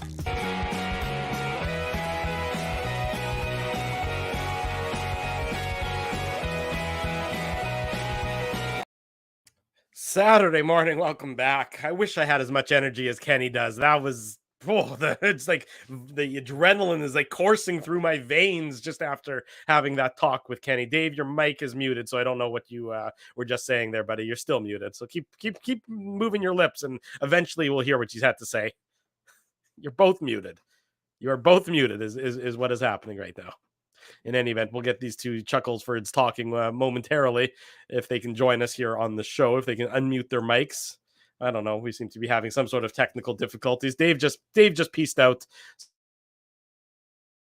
There you go, Dave. Can you hear me now? I'm not sure what's going on. Drew, I could hear you the whole time. I don't know what you're talking about. I wasn't muted. Well, I couldn't hear. You were talking, but I couldn't hear what you were saying. Well, maybe you went temporarily deaf. I wasn't. I was definitely my mic was definitely working fine. All I was going to say was that you have to be aware. Kenny was on Mountain Time, so it was even it's even earlier for him to be energized and ready to go. But that's what you get with Wiebe, and we love it. And he brings the energy, he brings the excitement, he brings the commentary. So when he logged into the studio about 15 minutes early, I knew he was champing at the bit and ready to get going. He was up early. He was excited. He was up early and he was ready to go. It's always a good time. Let's talk more about some of the battles. I mean, we've touched on them, over the course. We touched about the defense a lot. Let's look at the forward group, because Kenny talked about it. He said, Morgan Barron's in his roster, as opposed to what you had said, Ezzy, before, or what you had said earlier. And then, of course, you're now trying to flip flop, but that's okay. And he has Saku Maenalainen also in his roster. So, I think Jansen Harkins, my takeaway, one of my preseason takeaways, is Jansen Harkins played his way, into the press box to start the season. Mm-hmm. I would agree with that. Yeah. And you're talking about, we mentioned it with Kenny. I mean, it's Dom Toninato. And if you want to look at it like that for the 13th forward spot, right? That's assuming Mason Appleton's healthy. That's assuming Pierre-Luc Dubois is healthy. And then obviously, as you mentioned, Drew, that's assuming Morgan Barron has made the team presumably on that third line with Lowry and Appleton. It makes the most sense. And to be honest with you guys, you look at that bottom six and, you don't have like a Casey Cizikas, who you guys know I always point to as, the model fourth line or 20 plus goal scorer, right? Usually it isn't at 20 goals, but you know what I mean? I mean, I don't think you're going to get 50 goals from the fourth line, but if you look at, as Kenny mentioned, Saku Maenalainen, David Gustafsson, and Sam Gagner, first off, you have some good size there. I mean, Gagne is not the biggest guy, but Maenalainen and David Gustafsson are both big boys. So you've got some size, you've got some skill, and on that third line, that is a line that has a lot of size. Not a line that has a lot of size with Barron, Appleton, and Lowry. All of those guys are, 6'2" at least plus, right? Yeah, so, and you've got some skill. I think you're going to get some goals there. Appleton doesn't usually play. He's big, but he doesn't play an especially physical game, and maybe you'd like to see a little bit more physicality from him. And I would say that I was going to get into that. Like Appleton is a guy that I think ideally you probably want on the fourth line, and that for me is because look, he's 25 years old at this point. We know what Appleton is. I don't think there's a 20 goal season in Mason Appleton. I could be wrong, but to me, he's more kind of that 10 to 12 goal scorer. Maybe gives you 25 to 30 points, something like that, Dave. But the point is, he's got to be defensively responsible and set the tone for the rest of the team. As we know, Lowry and Appleton and whoever plays on that line, whether it's Jansen Harkins or we think it's going to be Morgan Barron for the majority of the season. So if it's Barron, Appleton, Lowry for the most of the season, Dave, you got to set the tone and not only, check the other team's top line or second best line, you got to produce offensively as well. So I don't have a problem with Appleton being on the third line for the most of the season, but I do worry a little bit that sometimes he doesn't have a big impact on the game. Whereas a guy like Adam Lowry, you always know Lowry's in the lineup. Always, guys. Winning face-off, finishing hits, cliche. He drops the gloves. Like, to me, Lowry is a more consistent player than Mason Appleton. And then with Morgan Barron, you don't have a lot of NHL experience, but I think we've seen enough at the AHL level to know that Barron is ready for a full-time NHL role, Dave.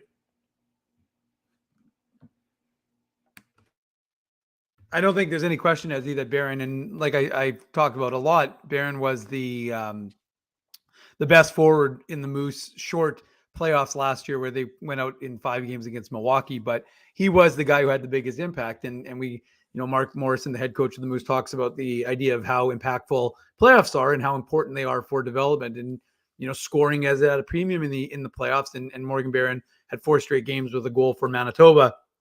Obviously, the NHL is a big step up, but I think that was impactful for him and for his ability to make that jump and get ready and have confidence in himself and in his abilities. So, yeah, I mean, I agree. I also think like we live in such an instant gratification society that if they don't immediately have success, suddenly it's like, well, what's going on? What's going on? And everybody's like, you got to get rid of it. You got to break it up. And I think the truth is that you want to see that line have a little bit of shelf life together. And I think if you have Appleton, Lowry, and Barron, as a line, and you give them some consistency, you give them 5-10 games, then I think it's a little different. It's very hard to be predictive of these guys. Did we know that, Tanev and Lowry and Kopp were going to be the way they were? No, we didn't.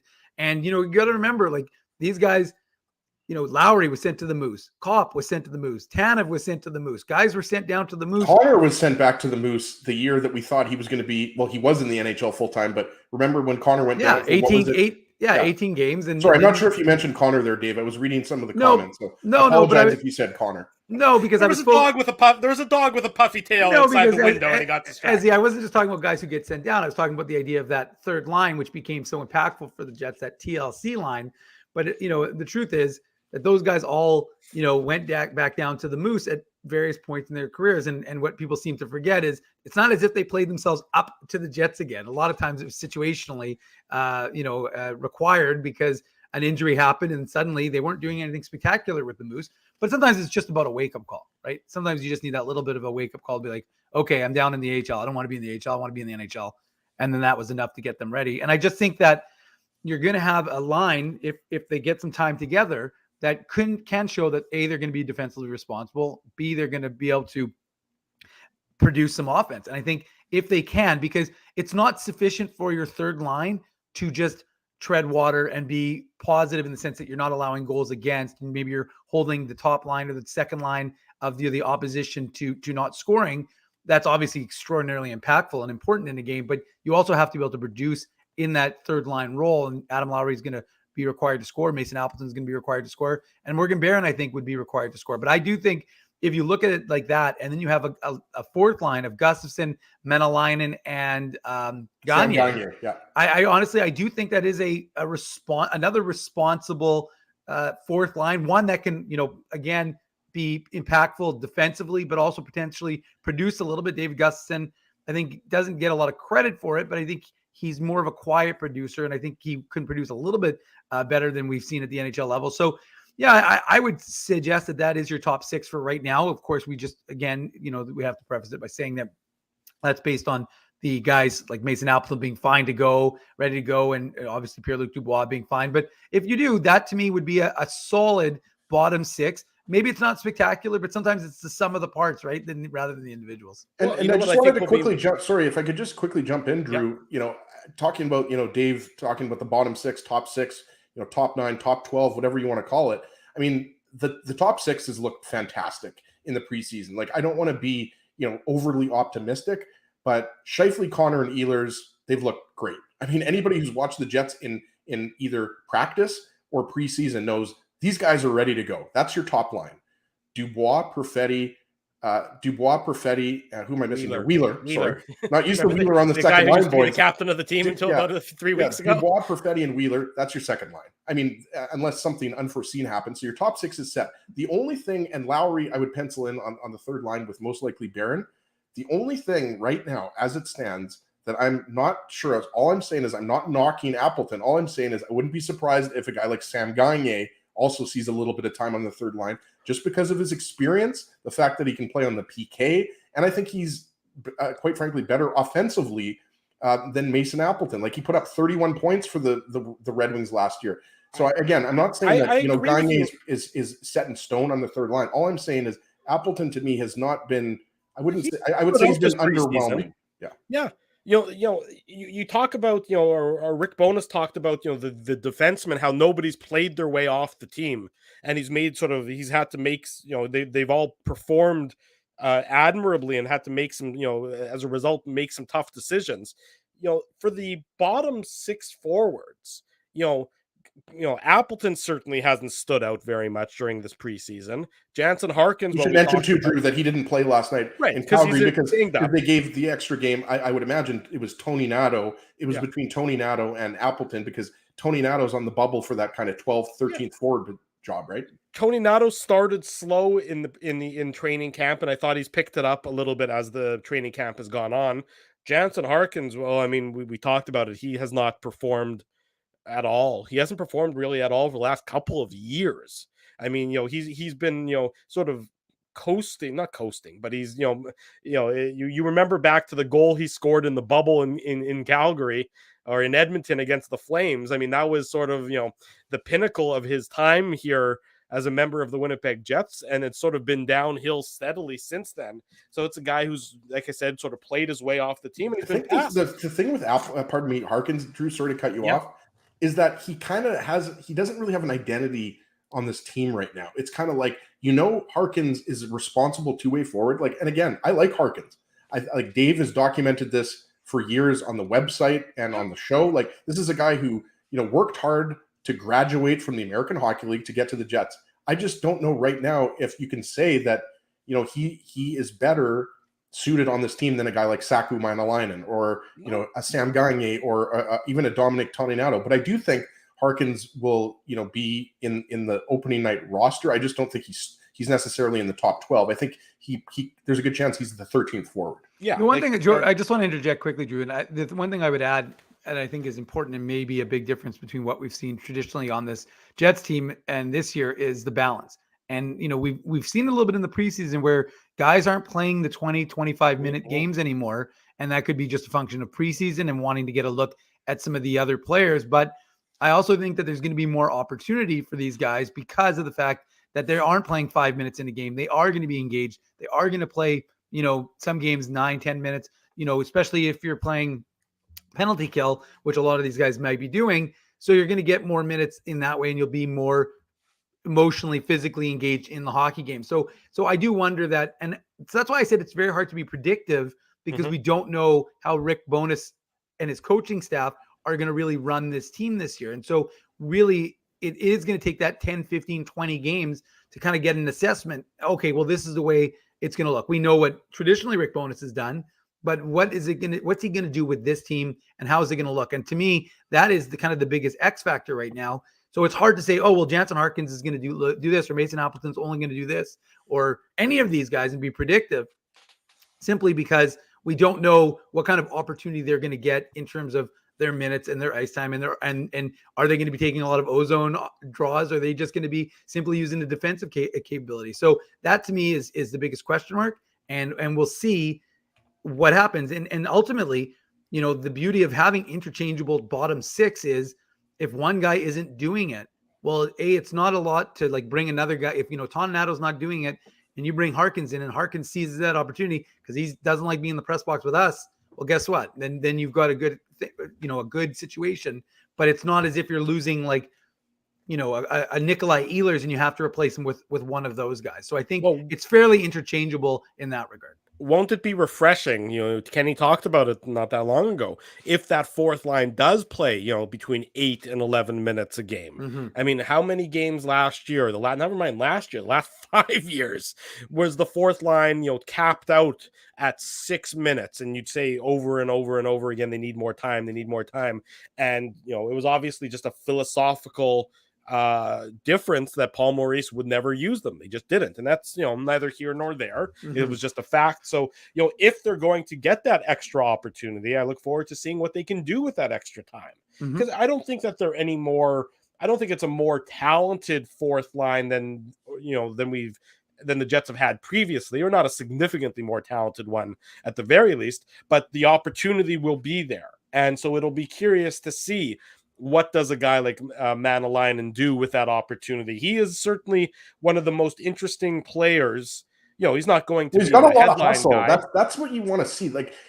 Kenny mentioned Rick Bowness has said from the outset, since he was hired by the Jets, he wants the Jets to be a harder team to play against, right? Well, and a guy like Saku Manalainen is that type of player, right? And Sam Gagner is also a guy who's got a feistiness to his game, right? Like, he's obviously not a power forward, but Gagner is a guy that'll get in on the forecheck, hunt down pucks, he's a professional. stuff like that, right? He's just a versatile, good. To me, Gagner is the closest thing they've maybe had to Matty Perreault. Like that's the type of player I see Gagner as. He's a guy play that can up play and down your lineup a little bit. He's talented enough that he can play on your second line or even first line, right? You obviously don't want it to get to that, but that to me, Gagner is the Perreault that they've been looking for quite some time. He can certainly play up and down. He's certainly got some talent. I mean, he's, with a veteran guy like him, you know exactly what you're going to expect, but he's a veteran guy who still should have something in the tank. We saw last year, Riley Nash was brought in to be that veteran guy, and Riley Nash, I mean, it just didn't have anything left. And that's, he was, and we should mention he was claimed on waivers, right?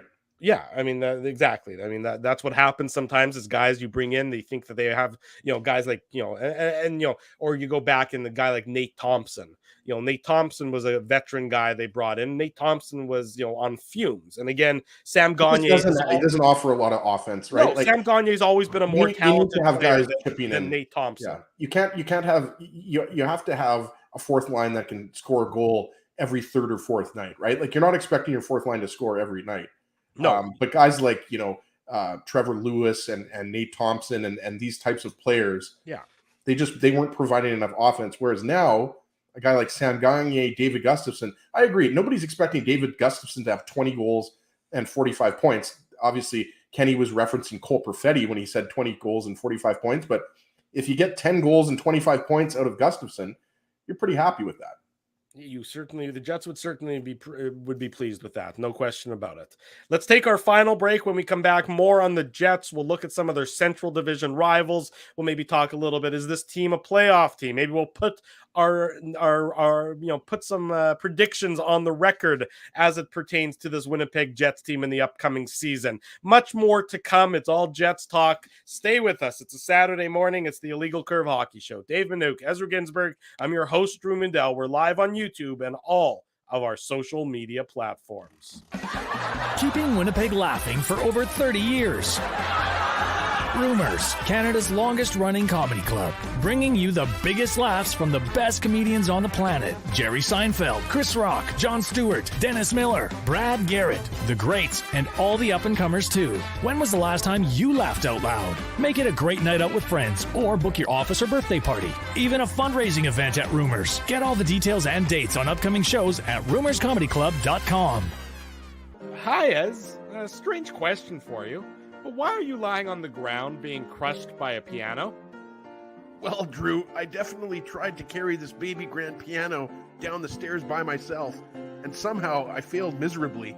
Right. Yeah. Sorry, that was a silly question on my part. My apologies.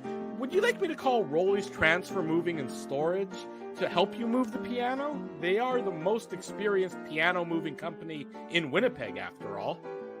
Yes, please call Rolly's and hurry. This piano is very, very heavy. Rolly's Transfer Moving and Storage offers stress-free residential moving services while taking great care of your personal belongings, including your piano. At Rolly's, no job is too big or too small. For more information, visit rollys.com. Hi, it's Drew from Illegal Curve here. Selling your home can be stressful, but it wasn't for me. Thanks to my friends at Zappia Group Realty, they made the process so easy. My home sold within 48 hours and with multiple offers. Zappia Group Realty took care of everything with their exquisite customer service and attention to detail. If you want to sell your home for more in less time, get started by talking to Frank and Mauro Zappia of Zappia Group Realty. Online at zappiagroup.com. Hey, Drew.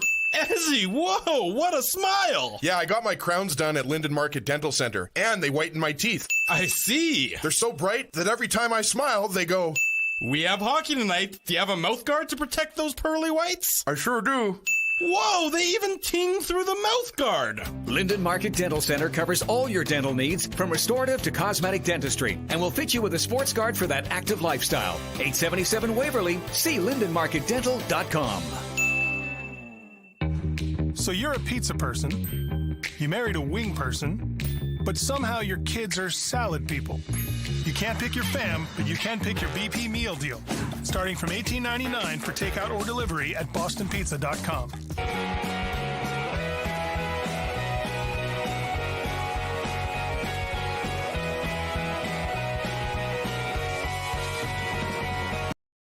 Bottom of hour number 2. Welcome back to the Illegal Curve Hockey Show. Dave M modeling that quality IC cap. Ezra Ginsburg jumping right off the Blue Jays bandwagon, modeling the IC cap. No, I didn't jump off the bandwagon. It's only one game. That's they're going to win today. Look at the fancy new case. Somebody came into some money. Dave M, you've been doing some embezzling? No. This was an easy purchase, and decided to. I had to upgrade my phone. Dave's huge on Etsy. You've been doing some embezzling. You could admit it. It's okay. It is true. I'm in charge of the IC finances, so I guess I have the right to just stroke a little check here or there. That's right, exactly. You know, all that money being raised for Dave M's new cell phone case, things of that nature. Ezzy, do you have a cell phone case? Yeah, I do. Oh, okay, good. I mean, actually, Ezzy was my inspiration. Ezzy had the original. I don't have an OtterBox or whatever they're called. I just have like I got a cheap one at the Grant Park, that kiosk at Grant Park Mall. Yeah. So I mean, it's got an IC sticker on it. You want to see it here? Okay. Well, you have the ice there, looking sharp. I'm humbled to be in both of your. I rep IC everywhere so much that Naomi gave me a hard time when I put out that tweet about that guy spotting me at Costco Keniston. Were you wearing sweatpants, by the way? That's what I want to know. Were you wearing sweatpants when that guy saw you? What does it matter? I don't think I was actually, but I'm just curious. I mean, I think I was just wearing regular pants, Drew. I mean, I think I was wearing gray pants. I mean, I don't know why you asked me that, but I love sweatpants. I know. You know that, but that Naomi was giving me a hard time anyways, that she said that I wear my IC shirt all the time. And I said, Naomi, I've got like 5 or 6 different IC shirts. I've got a blue one, a black one, a white one. But anyways, it was nice for those who didn't see the tweet. Somebody spotted me as I was walking out, an employee at Costco Keniston who was working the checkout. Yeah. And he just yelled out, "Best show on radio." And then I responded, "We're not on radio anymore." So he said, "Streaming, best show streaming." I just thought it was, nice. I always like to get the love. And there were a lot of people looking at me like, who the heck is this guy? As I was going out with, a bunch of toilet paper and paper towels. But did you stop for a hot dog? You know what? I didn't stop for a hot dog. Really? I was late. I always go to Costco late. Like I usually go, because you know what it's like, Drew. You put your kids to bed. I know to not go to Costco is generally my policy. I don't enjoy it as much as I used to when I was single and used to just like load up on the samples. Mm-hmm. But no, I don't usually get the hot dog or the ice cream or the chicken fingers anymore because there's too many people in line. I mean, the way I judge it by how many people are in line. If there's like 5 people, okay, yeah, Big Daddy will go, have a little hot dog. But if there's like 15 or 20 people there, that's, my time is too precious. I want to go home, unpack. I got to unpack the Costco, Drew. I mean, when I come home, I have to unpack the Costco. Naomi doesn't do it with me because she's, making sure the kids are in bed and, she's got more important things to do. But anyways, that concludes my Costco talk. I can, Kenny goes to the buffet for Jets talk. You go to the buffet for Costco talk. And I think really the winners in all of this is the audience. There's no question about it. They're the winners in all of this discussion. Absolutely. In any event, gentlemen, regular season. We just lost half of our viewers, by the way, guys. I'm like, you have a loose definition of the word winning, but okay. Regular season is 6 days away.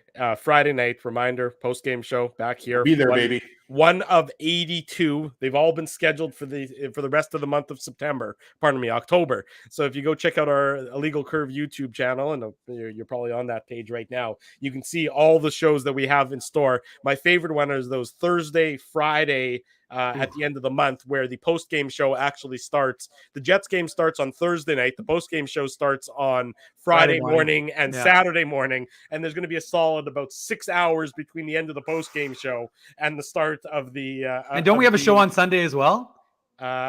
Maybe that might be November though at that point. I don't know. Well, technically it's November, but I'm pretty sure we go Thursday, Friday, Saturday, Sunday.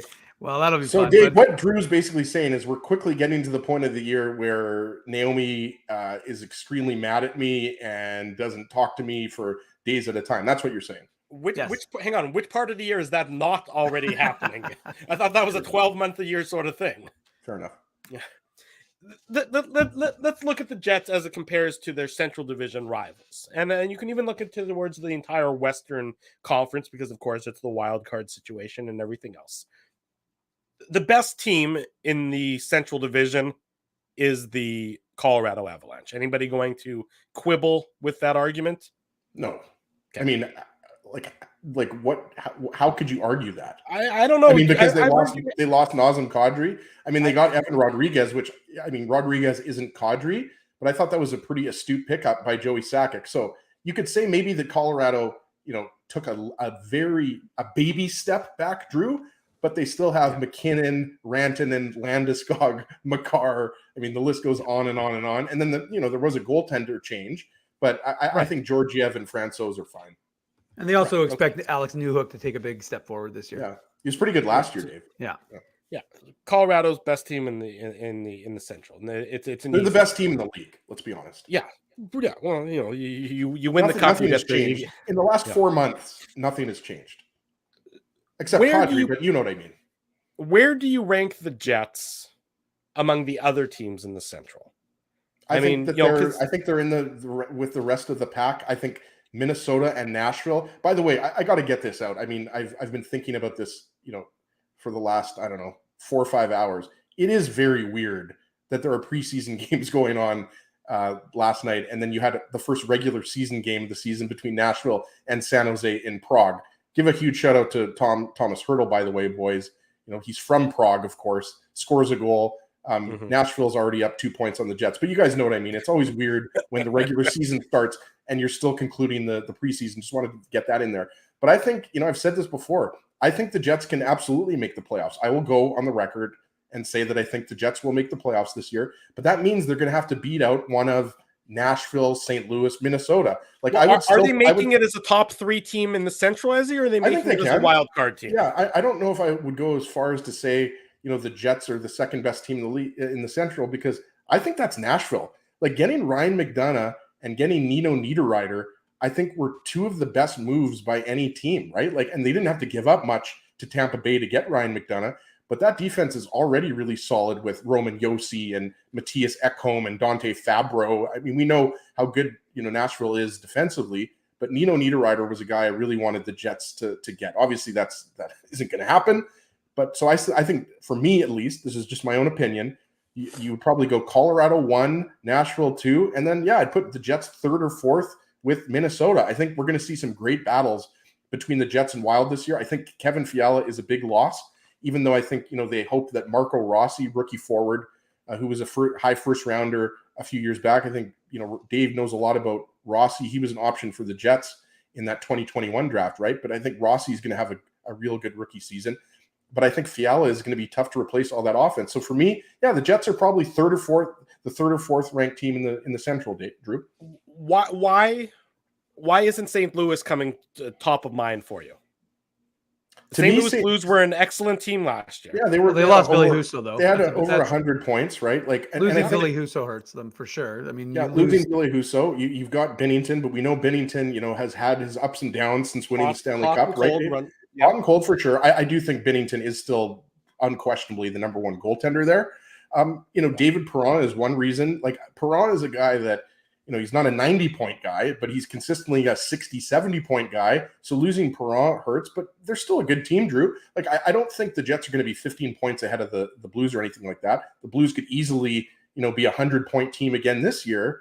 But to me, they're right in the middle of that pack. I'd put the Jets, the Wild, and the Blues kind of, to me, are all going to be, within 5 to 7 points of each other, most likely. I think the Blues also, didn't they just lose Scandella and Perunovic? So they've sustained some big injuries. I think Perunovic is not expected to be done for the season, or at least for a significant portion. So they've had some injury trouble, and surgery, I think. Yeah. So I mean, and then look, Billy Husso took, remember, we always talk about it. When Billy Husso was injured, Binnington took over in San Antonio and jumped ahead of him in the queue, and then obviously took them to the Stanley Cup. But since he signed his big deal, last year it seemed like Husso was the guy in St. Louis. He obviously goes to Detroit, and that means that it's back on Binnington. So can Binnington regain form? I mean, that's a big question mark for St. Louis. And I'm with Ezzy. I'm inclined to believe that the Jets again, we don't know. There's so hard. It's so hard to. That's why it's always funny when you see these prediction shows and you're like, this is how many points they're going to finish with. I'm like, I understand you're trying to calculate it based on a number of factors, but I always just laugh because I'm like, okay, that's fantastic. Well, Then and Dave, the thing is, just quickly, I mean, the Jets had a terrible season, but it's not like the Jets were like 20 points out of the playoffs. They were 10 points out of the playoffs. So, I mean, yes, I mean, that's significant, but you're talking about 4 or 5 wins, right? So I think Dallas is another team that I would throw in there that I think the Jets, I think, Dallas, the big move that they made, Mason Marchment. They locked up Jake Ottinger. They've locked up Jason Robertson. The Stars team is essentially the same team as it was last year. I think the Stars are going to absolutely be in the mix.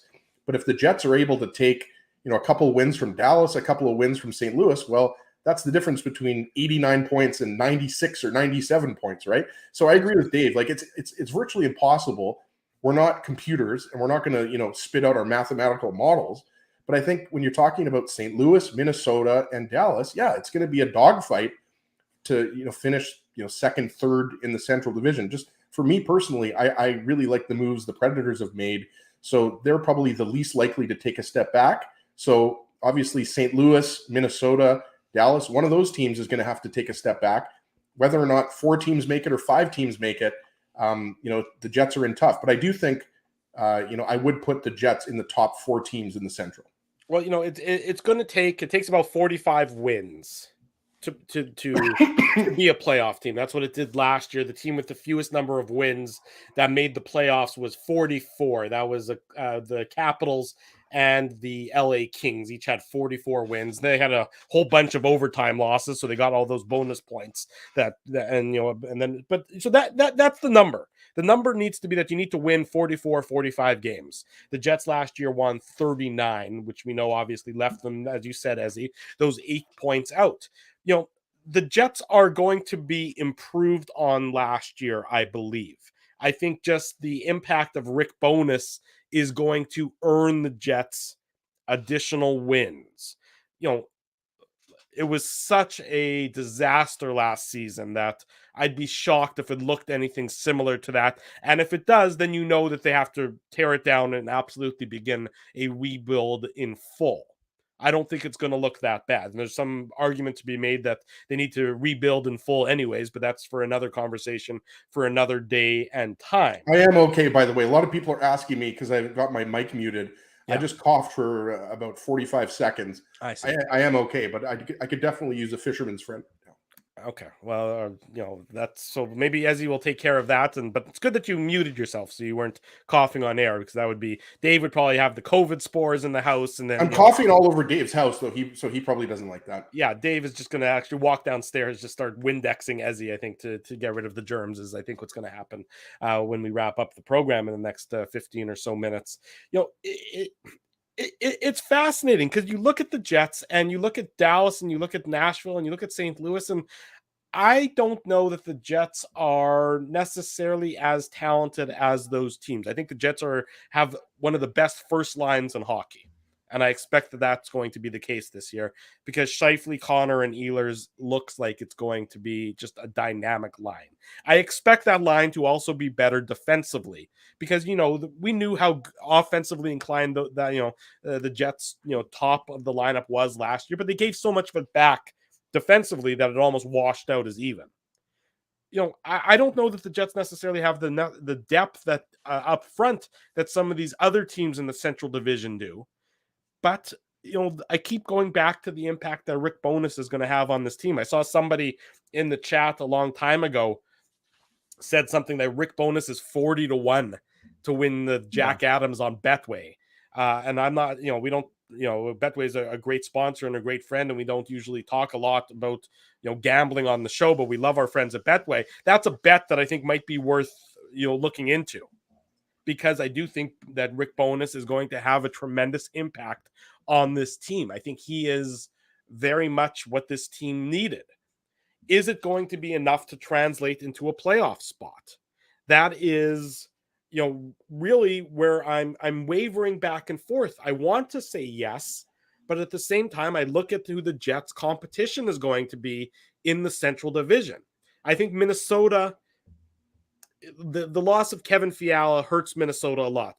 Marc-Andre Fleury, by the way, he's their number one goalie. Marc-Andre Fleury wasn't great last season. We think of Marc-Andre Fleury. Well, he's also not a young man anymore. No, he's I not. think Marc-Andre Fleury will be fine this year, but this isn't the Marc-Andre Fleury from 2018 that absolutely stoned the Jets. No, was the main reason why the Jets didn't get to the Stanley Cup final. So I agree with you, Drew, that the goaltender, look at Connor Hellebuck in that division.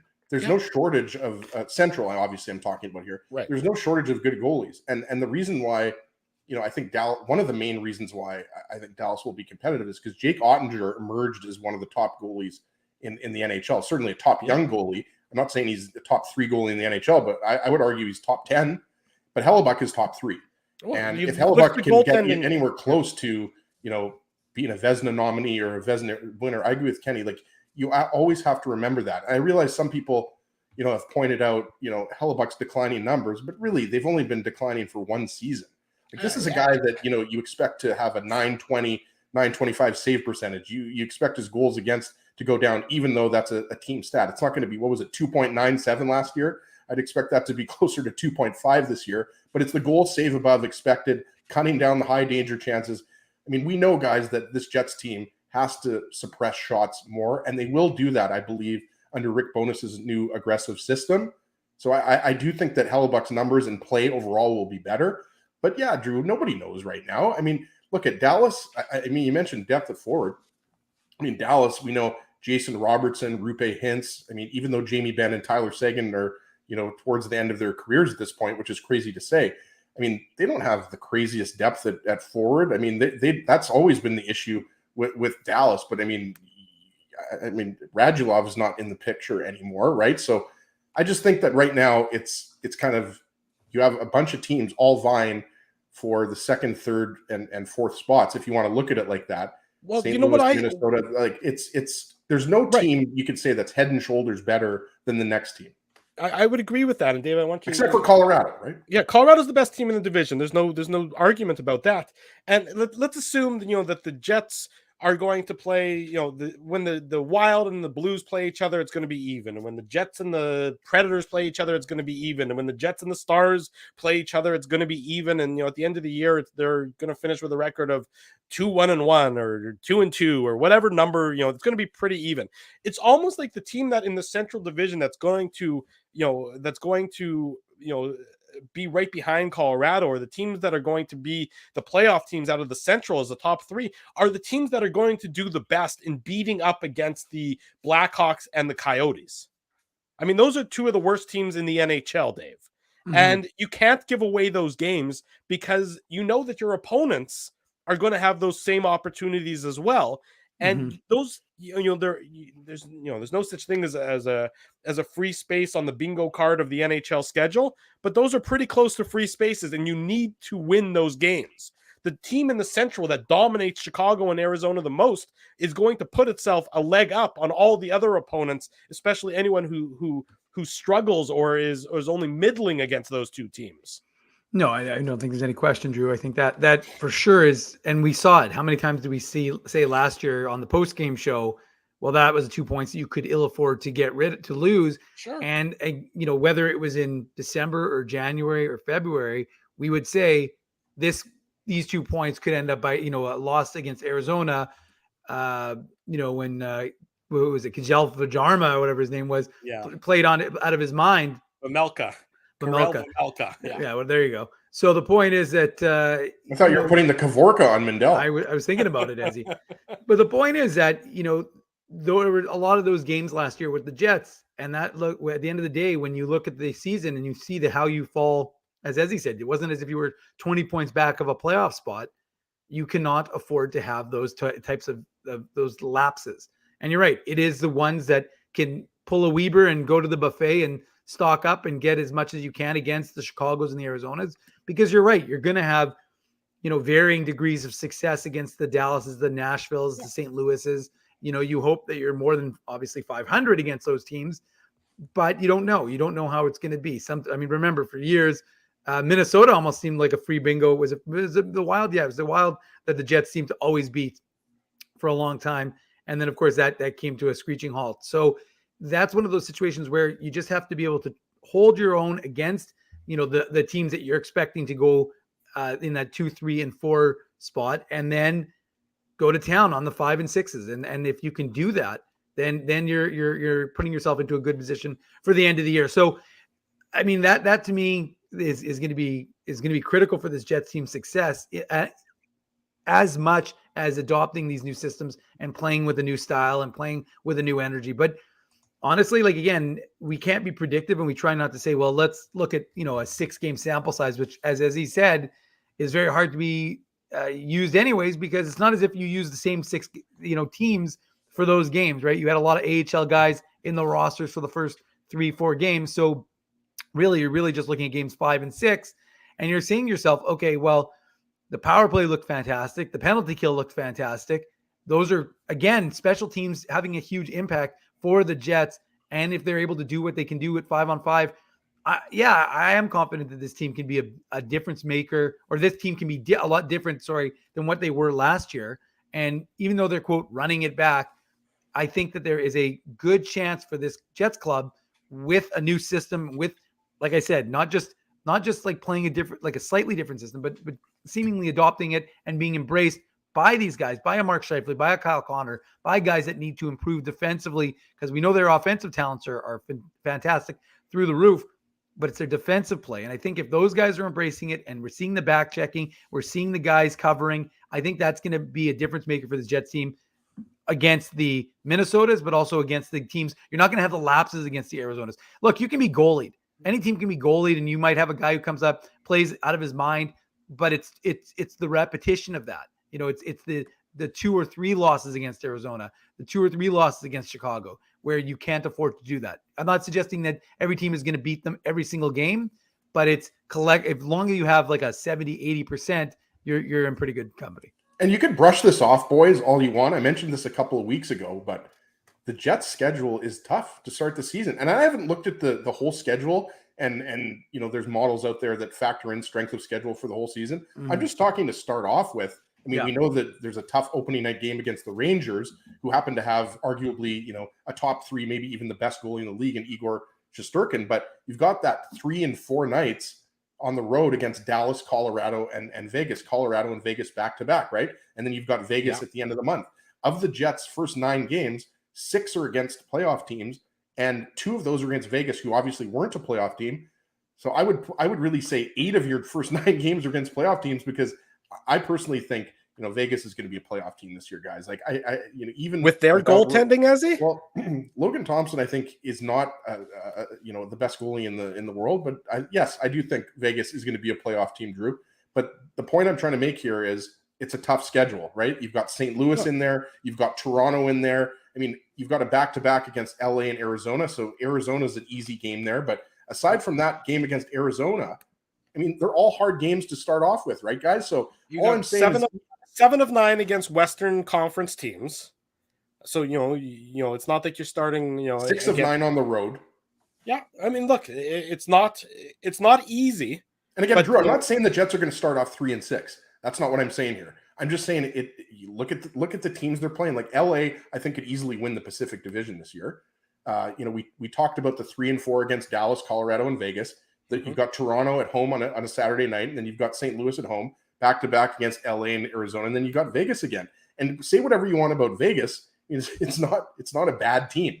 Like, whether you think they're going to be a playoff team or not, there's a lot of talented players on that roster. So all I'm saying is it's going to be a tough schedule, and it's going to set the tone for the season. Obviously, you want to start the season 7-2 as opposed to 4 and 5. So all I'm saying is that right out of the gate, the Jets are going to have to beat some good teams. That's what I'm saying. The season, it's funny. Remember last year they started 8-3-3, right? There was a 9, whatever it was, 8, something 3, like 3, that, 9-3-3. Yeah. I think you obviously can't win your season in October, but I think you could potentially, for a team, the Jets have good vibes around them right now.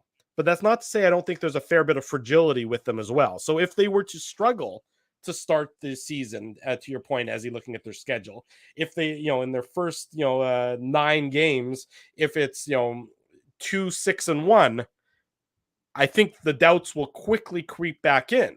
6, 2, and 1 won't guarantee them as a playoff team, which we saw last year.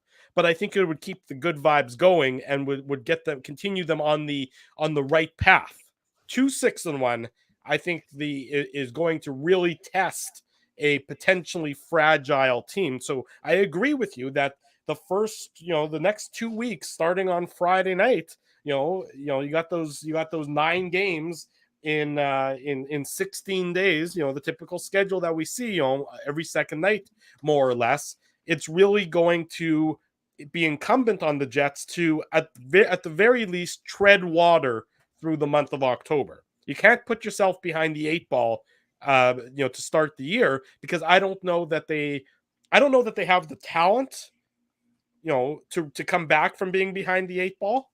They have some talented pieces. I don't know if they collectively have the entirety of the talent necessary to come back from that, but they definitely need to, at the very least, just sort of maintain some good vibes that they're currently experiencing as they head to Banff for the last few days of training camp and the first few days of practice before the home opener on Friday against the New York Rangers. Yeah, and the schedule does get a little bit easier, boys. Like in early November, you've got Montreal and you've got Chicago, and then you've got the Kraken middle of the month. I've got the schedule open here. I didn't remember every single game the Jets have in the first couple months, but then, you've got Chicago later in the month of November, right? Like, but you've also got, some games against really good teams like Colorado and Carolina, right? So, it's an absolute marathon. We know that. Like Drew said, you're not going to make the playoffs or lose the playoffs based on 9 games or 12 games or anything like that. But considering that this is a new regime, new coaching staff, and this Jets team is desperate to get back in the playoffs, they really are. It is playoffs or bust. At the very least, this Jets team has to go get into the first round of the playoffs, and obviously that's not their end goal. The end goal for any team who wants to make the playoffs is to win the Stanley Cup. But baseline, you got to get back into the playoffs. I think they can. It's not going to be easy, though, just because I think they can and a bunch of Jets fans think they can. You got to go out and win the games, obviously. But I do think that with a new coaching staff, with an improved play from Connor Hellebuyck, with a little bit more talent on the third and fourth lines, I think they can do it. Losing Kopp, losing Stastny, I've said it before, it's huge. I don't think in the aggregate you're going to make up the offense that they provided on the second and third lines. But I do think, the Jets do have enough talent on the back end, and you can get definitely improved performances from several players, better defensive play from some of the Jets veterans. So, it's not going to be easy, obviously, but, I'm going to go on the record. I'm going to say that the Jets make the playoffs this year. We will give our comprehensive predictions next Saturday, where we'll talk about our division winners, our conference winners, our Stanley Cup champions. We'll get into it on the entire league-wide basis next Saturday after one game in the bag, so we have a little bit more of a clear idea as to what the Jets' actual day one lineup will be. Last word to you, Dave, before we wrap up today's broadcast. Where did the 2 hours go? This show flew by like that. It's crazy to think that we're already done, and we didn't even get a chance to talk about Mikkel Burden, who's heading back to the KHL. So that he'll still be under team control. The Jets don't have to pay him for this year. He's going to sign a deal in the KHL and play there for the year. And that really just had to do with being close to family and friends for Burden. So and I think opportunity. I thought when the Jets signed the Oskari Salminen. So many Finnish guys now. The Moose are swimming with the Salminen. Yeah, exactly. So the point is that nice one has. So the reality when they brought him in, I thought, well, that's curious because we've got Holm and now you've got Salminen. So it was an interesting decision, especially because I thought you might have Burden. And remember, you have Evan Cormier, who played so well for the Moose and also had signed a 2-year deal last year with Manitoba. So that would seem to set itself up for a big goaltending situation because, of course, you had Hellebuyck and Rittich up with the Jets. But now with Burden going down, you have a little more of more space in terms of goaltending, but you still have some good depth.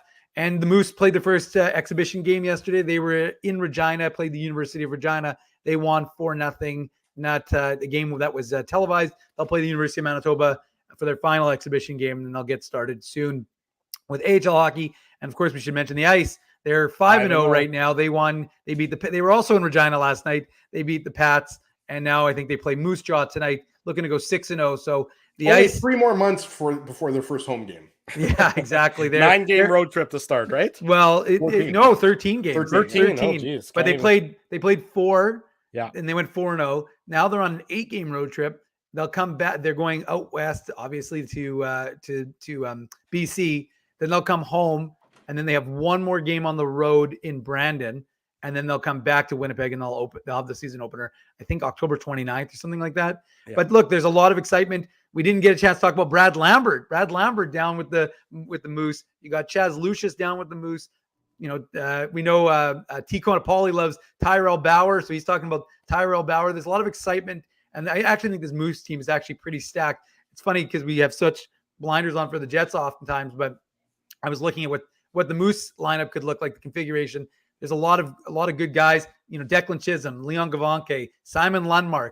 A lot of excitement with the Moose. So lots of Minuk Moose minutes coming up very soon, folks. I'm not going to do one right now, even though I technically did. That's fine because I needed a little time to shine here at the end of the show. So I'm just going to end with telling everyone, smash that like button, folks. There you go. Smash the like button if you haven't already done so. Comment and stay tuned because in 2 hours we'll know what happens with Johnny Kovacevic. Of course, stay tuned to a little site called illegalcurve.com. We'll have it on our Twitter. We'll have it on the Instagram. There you go. Exactly. What do you say, Dave? Right. He claimed? I don't think he gets claimed. I think he clears. I think he clears as well. I think it was a big risk.